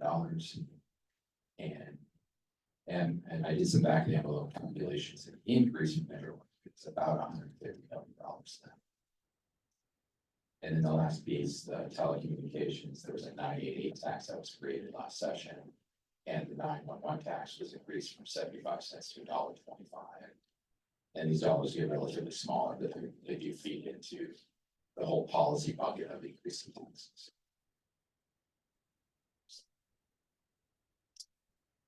So the last two slides I have here before touching on it here quickly is jumping back to a macro perspective. And this is census data and looking at state and local revenue as a percent of personal income. Now this is broader than just all taxes. Down at the end, there's at the bottom, you can see a footnote there for people familiar. People want to go into the census data for themselves. This is a combination of own source revenue, income taxes, property taxes, everything that the state imposes on its citizenry. You have utility money, you have liquor money. And then I've included in here unemployment insurance and workers' compensation, because I seem to tie with the idea of universal fund. And you can see that, so it is as simple as taking the state and local taxes and dividing by the personal income of the state. It's kind of that very high level, very gross. What is the tax burden, if you will? And you can see that percentage ranges at a high of Hawaii, about 18% down to South Dakota at maybe 11 or 12%. The US average there is in the middle ground at just about 15%. And Oregon, we were at maybe 16 or 17%. Sales tax revenue included in that or not? It's everything. Everything, okay. It's everything. It's, and just as a footnote, if people are inclined to go back in the slides and line things up, there are subtle differences to some of them, but that's why I put the footnote in there. It's everything. The own source revenue, that's where the sales tax is. The own source is what you're going to generally go as taxes.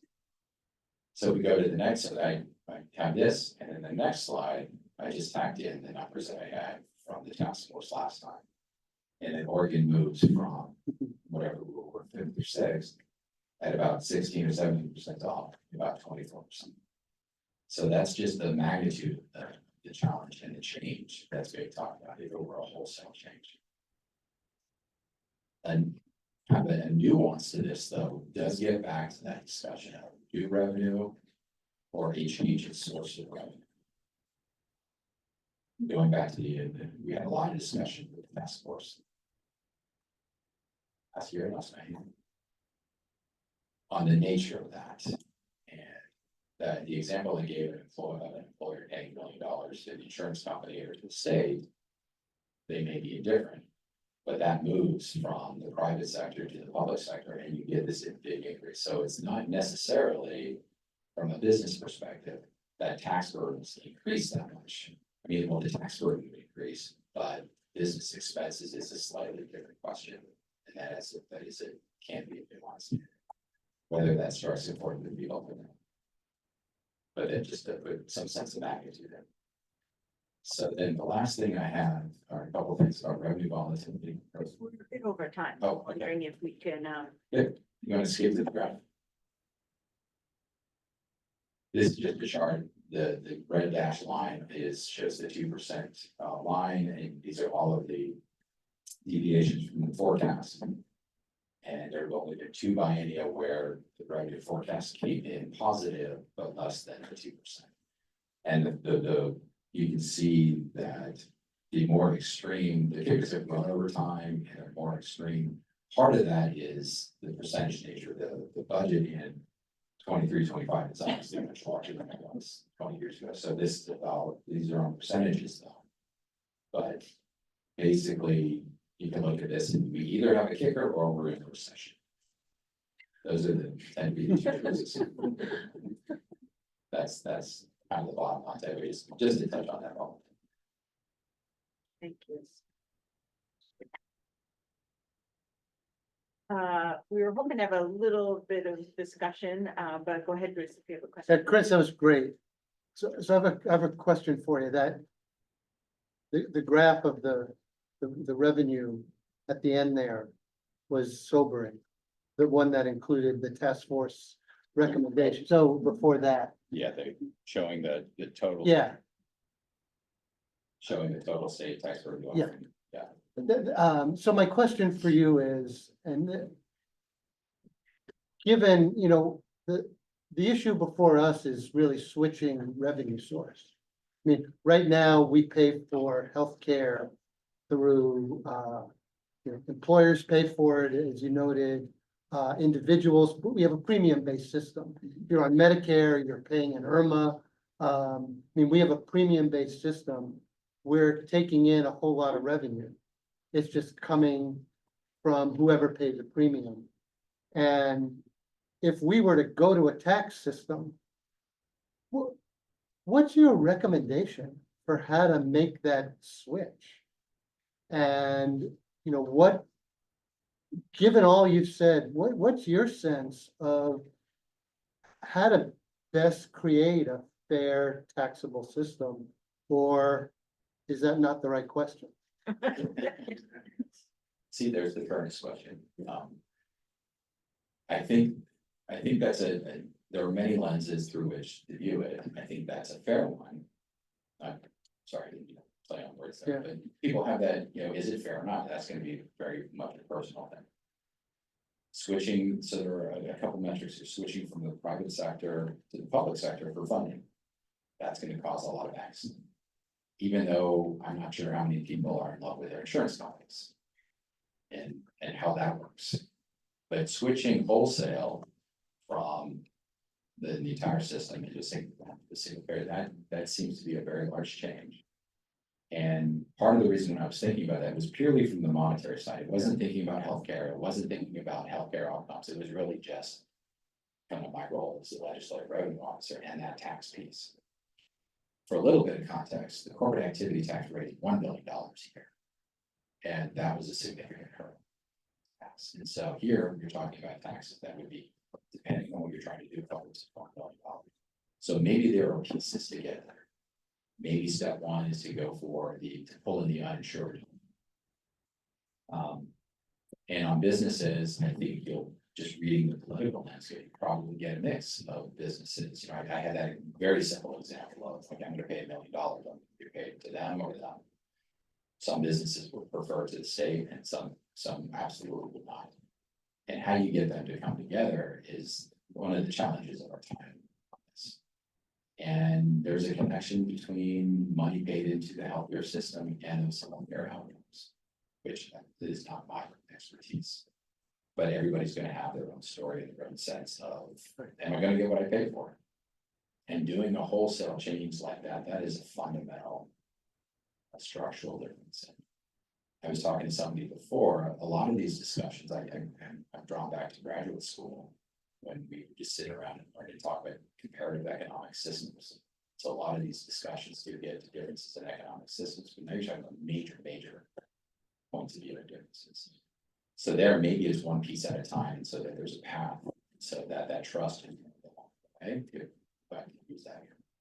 It also seems that an additional challenge for us here in Oregon is that we have such an unbalanced system. So that creates perhaps even more of a challenge. I think that's right. There's always going to be concern about, okay, I'm happy to do something, and speaking as a generic person, I'm happy to do something to help other people out, but I don't want my family to be worse off. How can you guarantee that? I have a question about, and thanks for the presentation, very good. If we were to come up with some sort of new tax, at what point do we have to allow for the cost of collecting that tax and to add that into the amount of money that we need to raise? The common approach that it would just be a percent of those numbers. So the way kind of the system works is we allow, so you have a piece of legislation, creating a tax, we would come up with those estimates to revenue coming in. And Department of Revenue, assuming it's them, would be involved in what it would cost to implement it. And I found that the easiest way to think about it is you're gonna raise X and then 1% of it, or you're gonna raise X dollars and Y% of that needs to go to administration. And there's a lot of discussion to be had there because it depends on the details of its tax. And that's why I had one slide that showed the tax rates. So imposing a tax system that's based on percent of FPL is very different. That would be, there are costs to that. And maybe those costs are worth it. I don't know that the Department of Revenue has fleshed out what those costs would be, but that would be, and on one branch of the analysis would be to figure out, is that worth it? I don't remember very much that cost. Using that as a Anya, I see your hand raised. Yeah, thanks. I'm Anya. I'm one of your consultants from HMA. I'm going to be brief. I don't want to preclude any other conversation between board members, but I've been through an exercise very similar to this in Vermont, and I just wanted to mention one thing that I didn't hear in this presentation. The presentation was really great. So thank you for that. But one of the brick walls we hit in Vermont was, is there any revenue source that grows at the same rate as healthcare costs grow? And I think it's really important to put that front and center.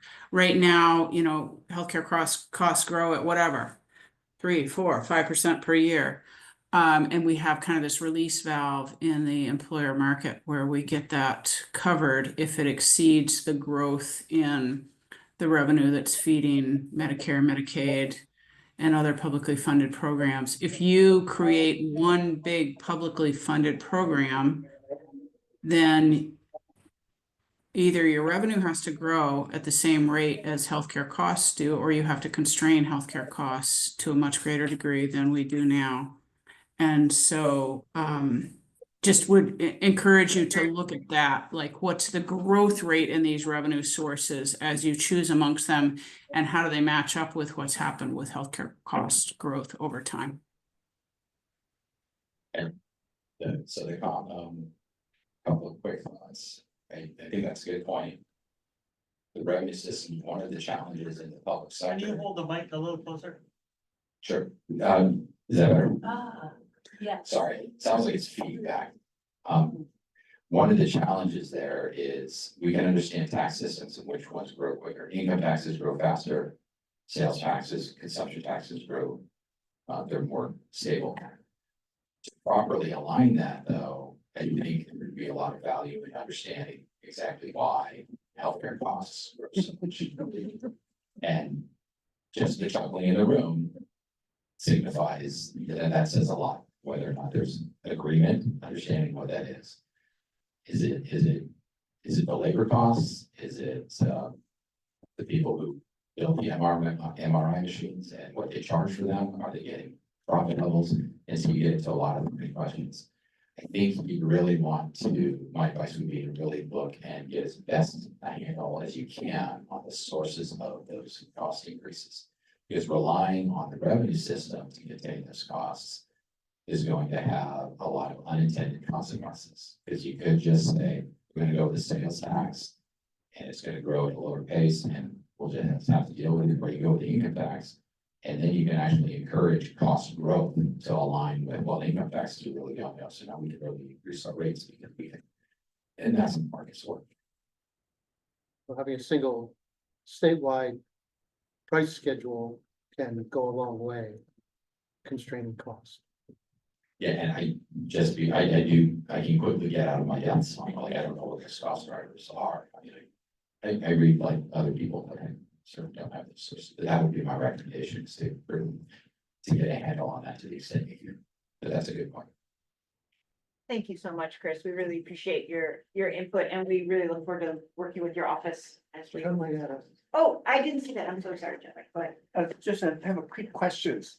Currently, employer contributed health insurance benefit varies from very generous to very restrictive. So my question is, how can we structure an employer tax so it is both equitable, but also somewhat, particularly for those more generous employer, more neutral, meaning they continue to be more generous? I think you get into kind of a pricing schedule there. Because presumably the ultimate goal isn't just to have single insurance. It really it's the end goal is better health care outcomes. And whether you're talking about a minimal policy where somebody has high deductible, all the way to the other end that it's concierge, is that the right term? Concierge healthcare, which is something like that. Those are extreme. And I think there's a judgment there for what is that minimum or what is that base level, and that's relevant. But what you can do with the pricing there, depending on the details, and I'm getting way ahead of myself, is that you have a system to guarantee this minimum or a solid base. And then if somehow the concierge is still part of the system there, there's a different tax or penalty or additional funding there. And that could be where there's a mix of a system, some sort of hybrid system as you move toward the universal insurance system. And I also have a quick comment, maybe for the board member, regarding the issue we just raised about the inflation rate of medical care costs higher than general revenues. Many other countries, such as Taiwan, when they have established the universal health care in their finance scheme, they set the rule, part of the legislation. Under what circumstances you have to raise tax, and what is the procedure to raise tax? Thank you again, Chris. Thanks, Chris. Appreciate it. I'm gonna turn it over to Warren to talk about Warren to talk about sort of some framing around the principles around revenue for us to consider. We've got about 8 minutes for that. Thank you, Helen. I'll just start with a 2-minute summary of the Finance and Revenue Committee meeting on Tuesday. We went over policies and procedures. We actually got a somewhat different presentation from the Legislative Revenue Office to get us started. And we talked about our guiding principles, which we'll talk to you about. We talked about possible recommendations, including observations about things that, maybe weren't complete in the Optimist report, where we could do, a better job. You know, sometimes things didn't add up. Sometimes, wasn't, well, wasn't maybe quite exactly the work that we needed, and we'll have some recommendations, presumably coming out of the November meeting, to the board. Do you have anything to add to that, Cheryl, in a nutshell? One thing that jumped out at me that was mentioned is that there were figures where the employer and the individual were added together, and so that those needed to be untangled. So I thought that was a pretty good observation too. Yes, and I should add, this is a very enthusiastic group, anxious to get going, anxious to start thinking and discussing, and it would be a challenge to keep that going, and but also somewhat aligned in productive directions. So that you have that coming to look forward to. We talked about this list, which came out of some guiding principles for the task force, operating on progressive, easy to understand, stable, permanent, not sunsetting, predictable, scalable and adequate. Of course, the ERISA considerations that we've talked about before and will continue to talk about. The idea of a dedicated trust fund, so we're trying to avoid other ability, for instance, of the legislature to use the fund for other things, or avoiding other types of tax considerations like the kicker. Do we want to try to avoid having the kicker apply to a healthcare tax, and how can we avoid that? I think this group on Tuesday approved all of those. One comment that I'll make, having been on the task force, I think there was a lot of misunderstanding or lack of clarity on what progressive really means, and whether that applies to every individual tax or whether it just applies to all healthcare funding in general. And that will be something that we'll have to discuss more. Next slide, please. We talked about just kind of brainstorming possible additional principles. And of course, one obvious one that we didn't really spell out in the task force is that if we're designing a revenue plan, we should be considering what, because it's kind of inconceivable that the legislature is going to pass something on their own. We need to be considering, as Chun-Li brought up earlier in earlier discussion, what do the residents of Oregon, what will they tolerate? What will they be enthusiastic about?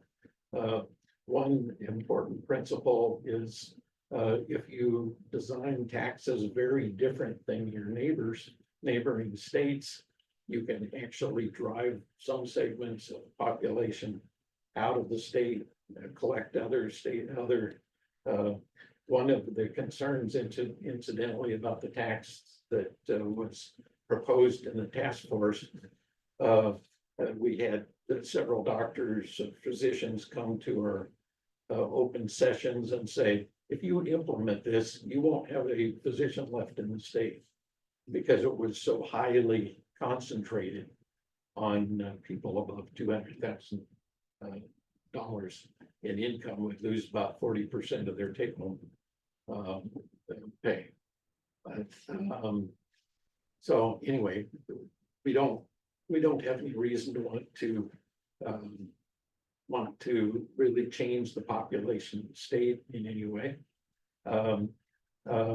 We've brought up the idea of that what's called bubbler or broad-based low rate tax can be better than the narrow dependence on rate on a narrow group where you're very dependent on their behaviors. Can be a danger. And acknowledging that when we're talking about healthcare funding, we have to really look at all sources of healthcare funding. Including income tax, which is actually covers about 35% of all healthcare in America by covering Medicaid and half of Medicare. And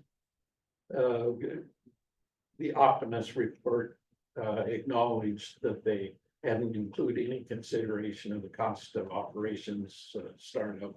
Well, yes, operations, yes, somewhat, but no consideration for startup reserves or the cost of necessary bond sales. So these are all things that are under discussion, and certainly would welcome direction and comment from the board. Next slide, please. So because we're low on time, we won't have time to talk so much about these things in this meeting. Okay, so I'll open it up for discussion relative to these 4 questions or any other ideas that you want to bring forward. Yeah, does the board want to add any principles to the list from the task force or the other proposals? Does the board want to prioritize any specific principles? Does the board want to give direction on specific taxes or other revenue sources? Does the board want to consider giving any specific direction around weighting financial hardship on specific groups generally? This may not necessarily be a strict principle, but something to consider in developing taxation is the balance of life versus livelihood, which was the key issue during the pandemic. That there's a struggle in terms of policy, how to save life versus livelihood.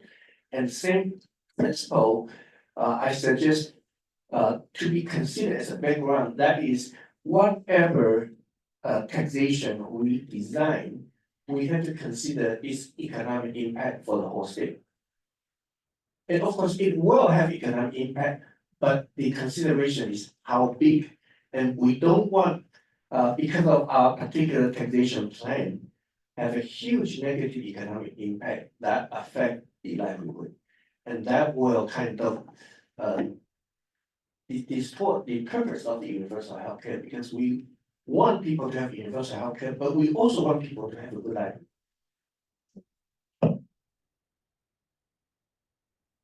I think that I'm committed to everyone in the state having an above average income.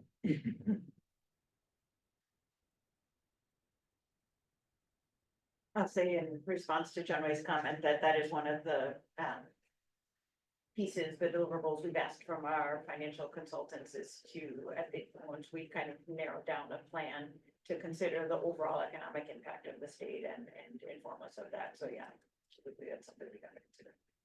So 2 things. One is, this was all about revenue. I think the committee needs to also consider where people are gonna save money in this. I think Chunwei was sort of alluding to that in overall economic impact, and Chris talked about it in terms of, when you have you're gonna set up a payroll tax at a certain level, and it's actually less than someone's currently paying to ensure their employees, there's a benefit there. So to consider that. The other thing that's been circling in my mind, and I'm not gonna do very well at articulating this, but it's an idea that someone who's been frequenting our meetings has suggested to me a number of times, and it's this. We currently have a healthcare system that costs a certain amount of money. We're paying for it in these variety of ways. And we potentially have a plan that can cover everybody for actually about the same cost. In fact, maybe a little savings, but let's just say it costs the same. We're paying for our current system. Is there a way, and it's inequitable, it's clearly inequitable how we pay for our current system. But is there a way to transition, take all the revenue we currently have, no new taxes, no new anything. We've got the same $20 billion. How do we get that and have it pay for this new system as a place to start? And then you slowly start to make that more equitable. But, you know, if we have a $20 billion plan, we currently have $20 billion of revenue. It just comes from all these different sources. No one has to pay more. How do you do that? I don't know that that's the right way, but every day I've been thinking more and more about that, and it intrigues me. And we covered the Optimus report on Tuesday. And it's kind of lost in some of the way they put their numbers, but in round numbers, we're saving about 10% and increasing the amount of services by about 8%. So, and that's a trade-off. You can say we want to have more services, or we want to have our rates be closer to what other countries are. And that's an argument that will play out. But all of that, you know, we don't want to lose the idea that part of the reason that we're doing this is, I mean, we're avoiding complexity and things like that are harmful. But by simplification, we can save some money that we can do some good things with, even if it's just giving it back to the people who feel like they're paying too much. Debbie. This might be a bit of a pipe dream, but just throwing it out there. Is there any way to somehow get some of the selective sales tax to be able to put towards healthcare? Just thinking of like the burden that the tobacco industry and even thinking alcohol has on health and disease and costs. I feel like if there's anywhere that deserves to have some of that benefit something, it would be the universal health plan. But I don't. And relative to the discussion from the task force members themselves actually could see a lot of benefit in a sales tax, including the fact that if we're taking care of people who are transitioning through the state, we have a way of collecting money from those people. I mean, when we go to California, we pay sales tax. Why don't we have a sales tax that we can dedicate to that?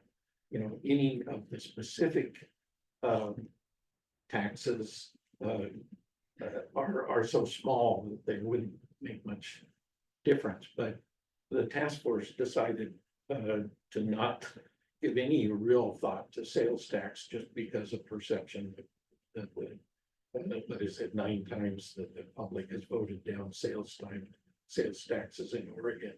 But we were afraid it would not give universal care a chance. But I can't see it off the table. And I'm sure these people back here would say, you know, we're already struggling with putting so much weight on income tax. You know, could we at least have a broader tax like a sales tax? I want to make it to my car and in peace. So I'm not going to really promote a sales tax, but I think it makes a lot of sense, just mathematically. But then would you lower income tax? Cheryl. I mean, because I think that speaks to that slide Chris showed at the very end, which is total tax burden. Right there. It may not matter where it comes from. But you know, one of the things about that slide is there's some states that provide a lot of services. And some states that provide almost no services. So, you know, where do we want to be on the services, and presumably all the states pay for the services that they get. So those are just decisions.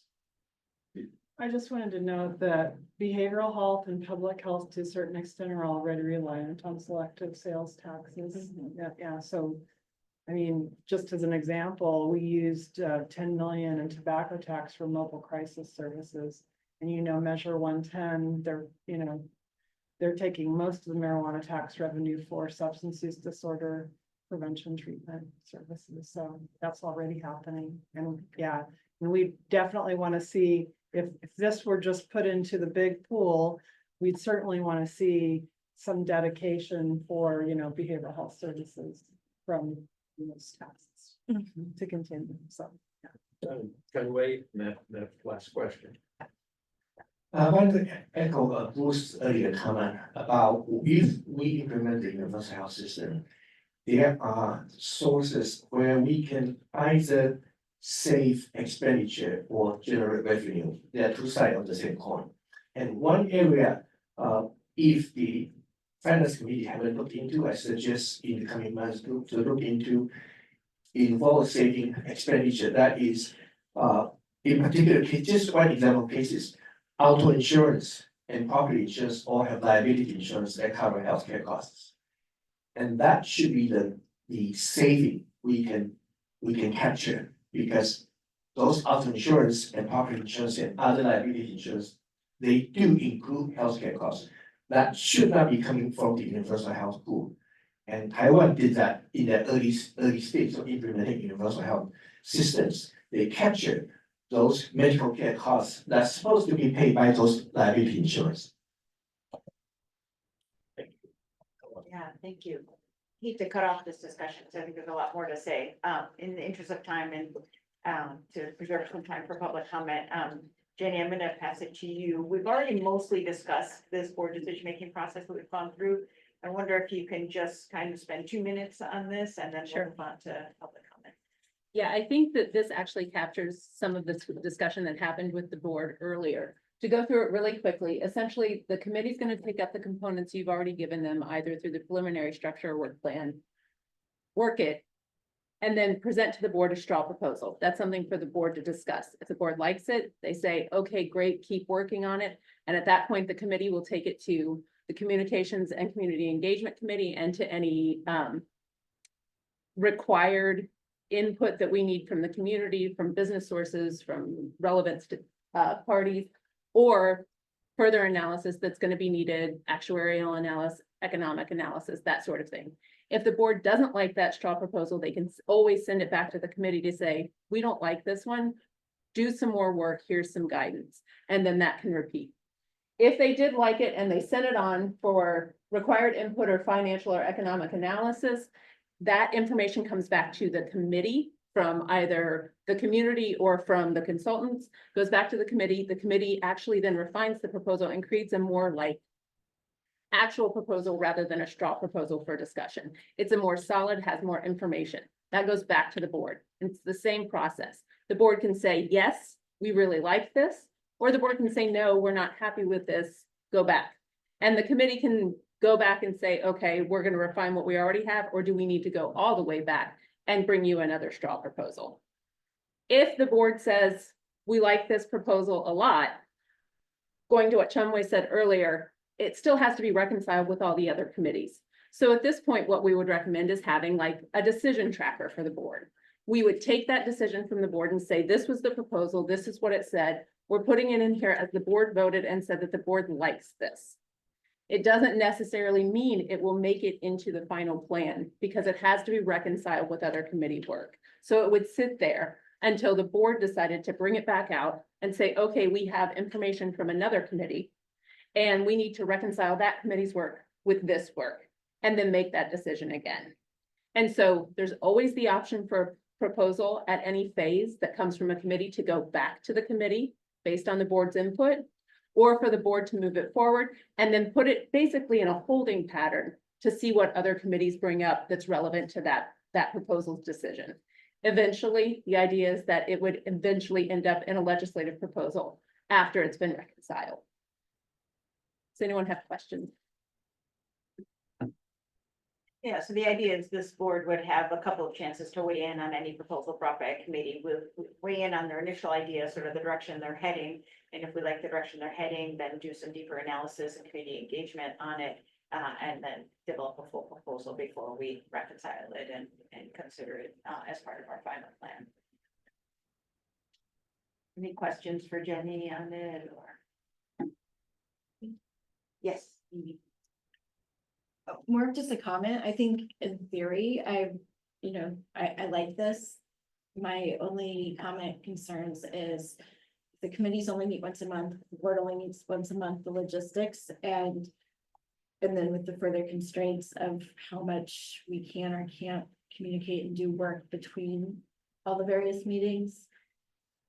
I just want to put out there, like, how do we navigate around that and meet our timelines?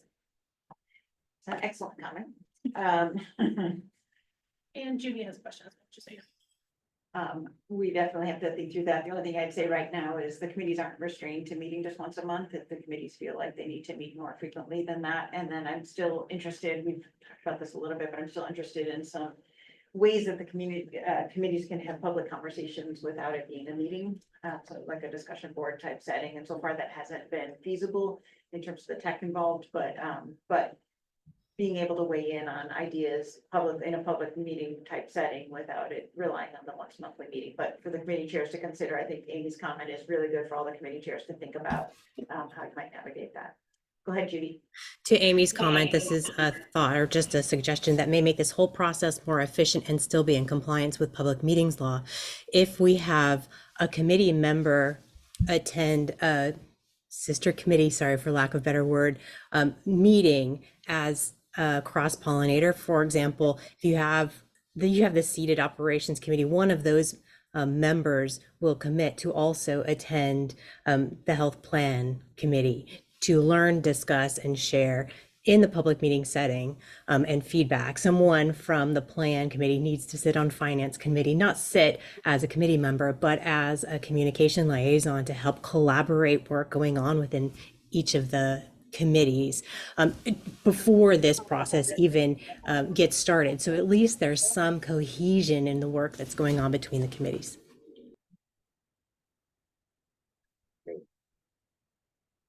We'll continue to sort of refine that idea and think through it, and we'll give it a test run, I imagine, fairly soon. But yeah, thank you, Jenny. If it's okay with the board, I think that we can do our own sort of quick meeting takeaways and report those out. And I want to make sure we have time for public comment before we wrap up. It looks like we have 2 folks for public comment. Mike Huntington is here from Mid Valley Healthcare Associates. Yes, could you please limit your comments to 2 minutes or less? Yep. Use this one? Yes. And if you just press the button so it turns green.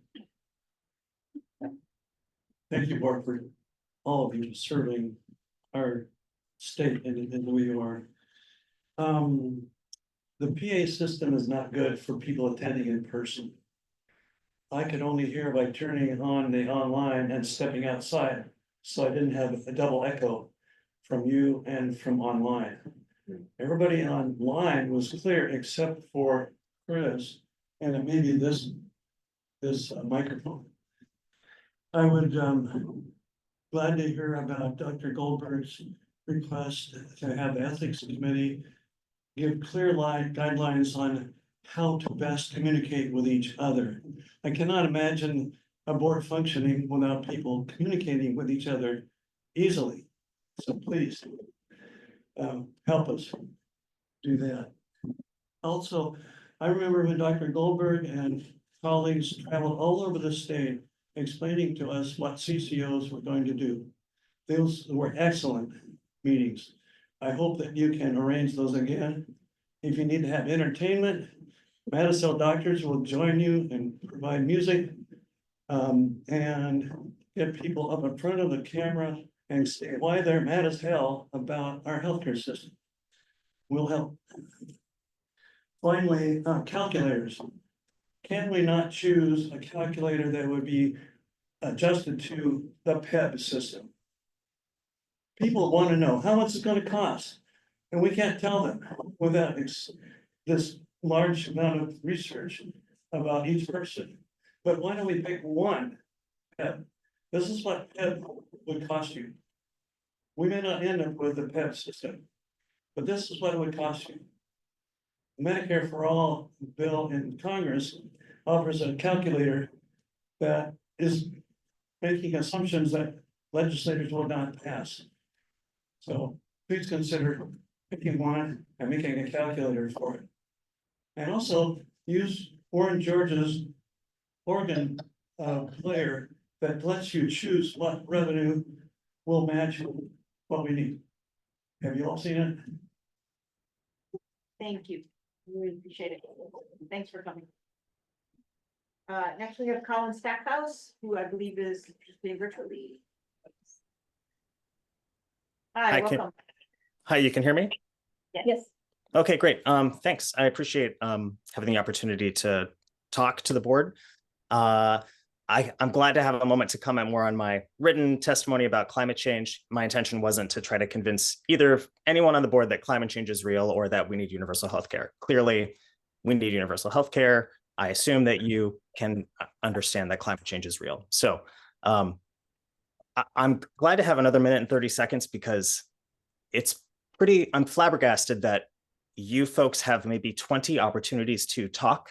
You know, a discussion to me is like asking a question and receiving a response. It sounds like I'm very excited for my work on the communications committee, but it doesn't sound like I can receive information from anyone except for perhaps during these meetings or in our monthly communications meetings. And that doesn't seem like it's going to work very well. There are, I think maybe you folks, the Oregon, the Health Plan Governance Board has maybe 20 more opportunities to talk, and the Communications Committee is offering, I think, 10 public engagement moments, minimum of 10. So that's 30 opportunities for anybody from Oregon to talk to you about what we need. And that's just ridiculous. I know that in our communications meeting, we're going to hone in on a lot more of our opportunities, but I think I want to talk in the last 30 seconds about Bruce's question to Chris during the Oregon Revenue One-on-One talk about what would you do? And the response from Chris, which was a great presentation, was that it's a fundamental restructuring. And we all know that. There's, I think, solutions-minded presenters and use of time where opportunities are presented as opposed to a response saying that will be challenging would be beneficial going forward. Thank you, Colin. We appreciate it. Anyone have any other thoughts or comments for the good of the board? Thank you all for your participation and engagement, and we will do some thinking and planning around committee conversations and communications among themselves and with each other, and appreciate it. We have a final comment. This was submitted by Michelle. And unfortunately, she couldn't join us today. Katie, do you want to? Yes. Practicing the complex yes. When you disagree with a friend, a stranger, or a foe, how do you reply but not say simply no? For no can stop the conversation or turn it into an argument or worse. The conversation that must go on as a river must, a friendship, a troubled nation. So may we practice the repertoire of complex yes. Yes, and in what way you say I see. Yes, and at the same time. Yes, and what if? Yes, I hear you, and how? Yes, and there's an old story. Yes, and as that old song goes. Yes, and as a child told me once. Yes, yes, tell me more. I want to understand, and then I want to tell you how it is for me. Thank you. And with that, we are adjourned. Thank you all very much. Very nice.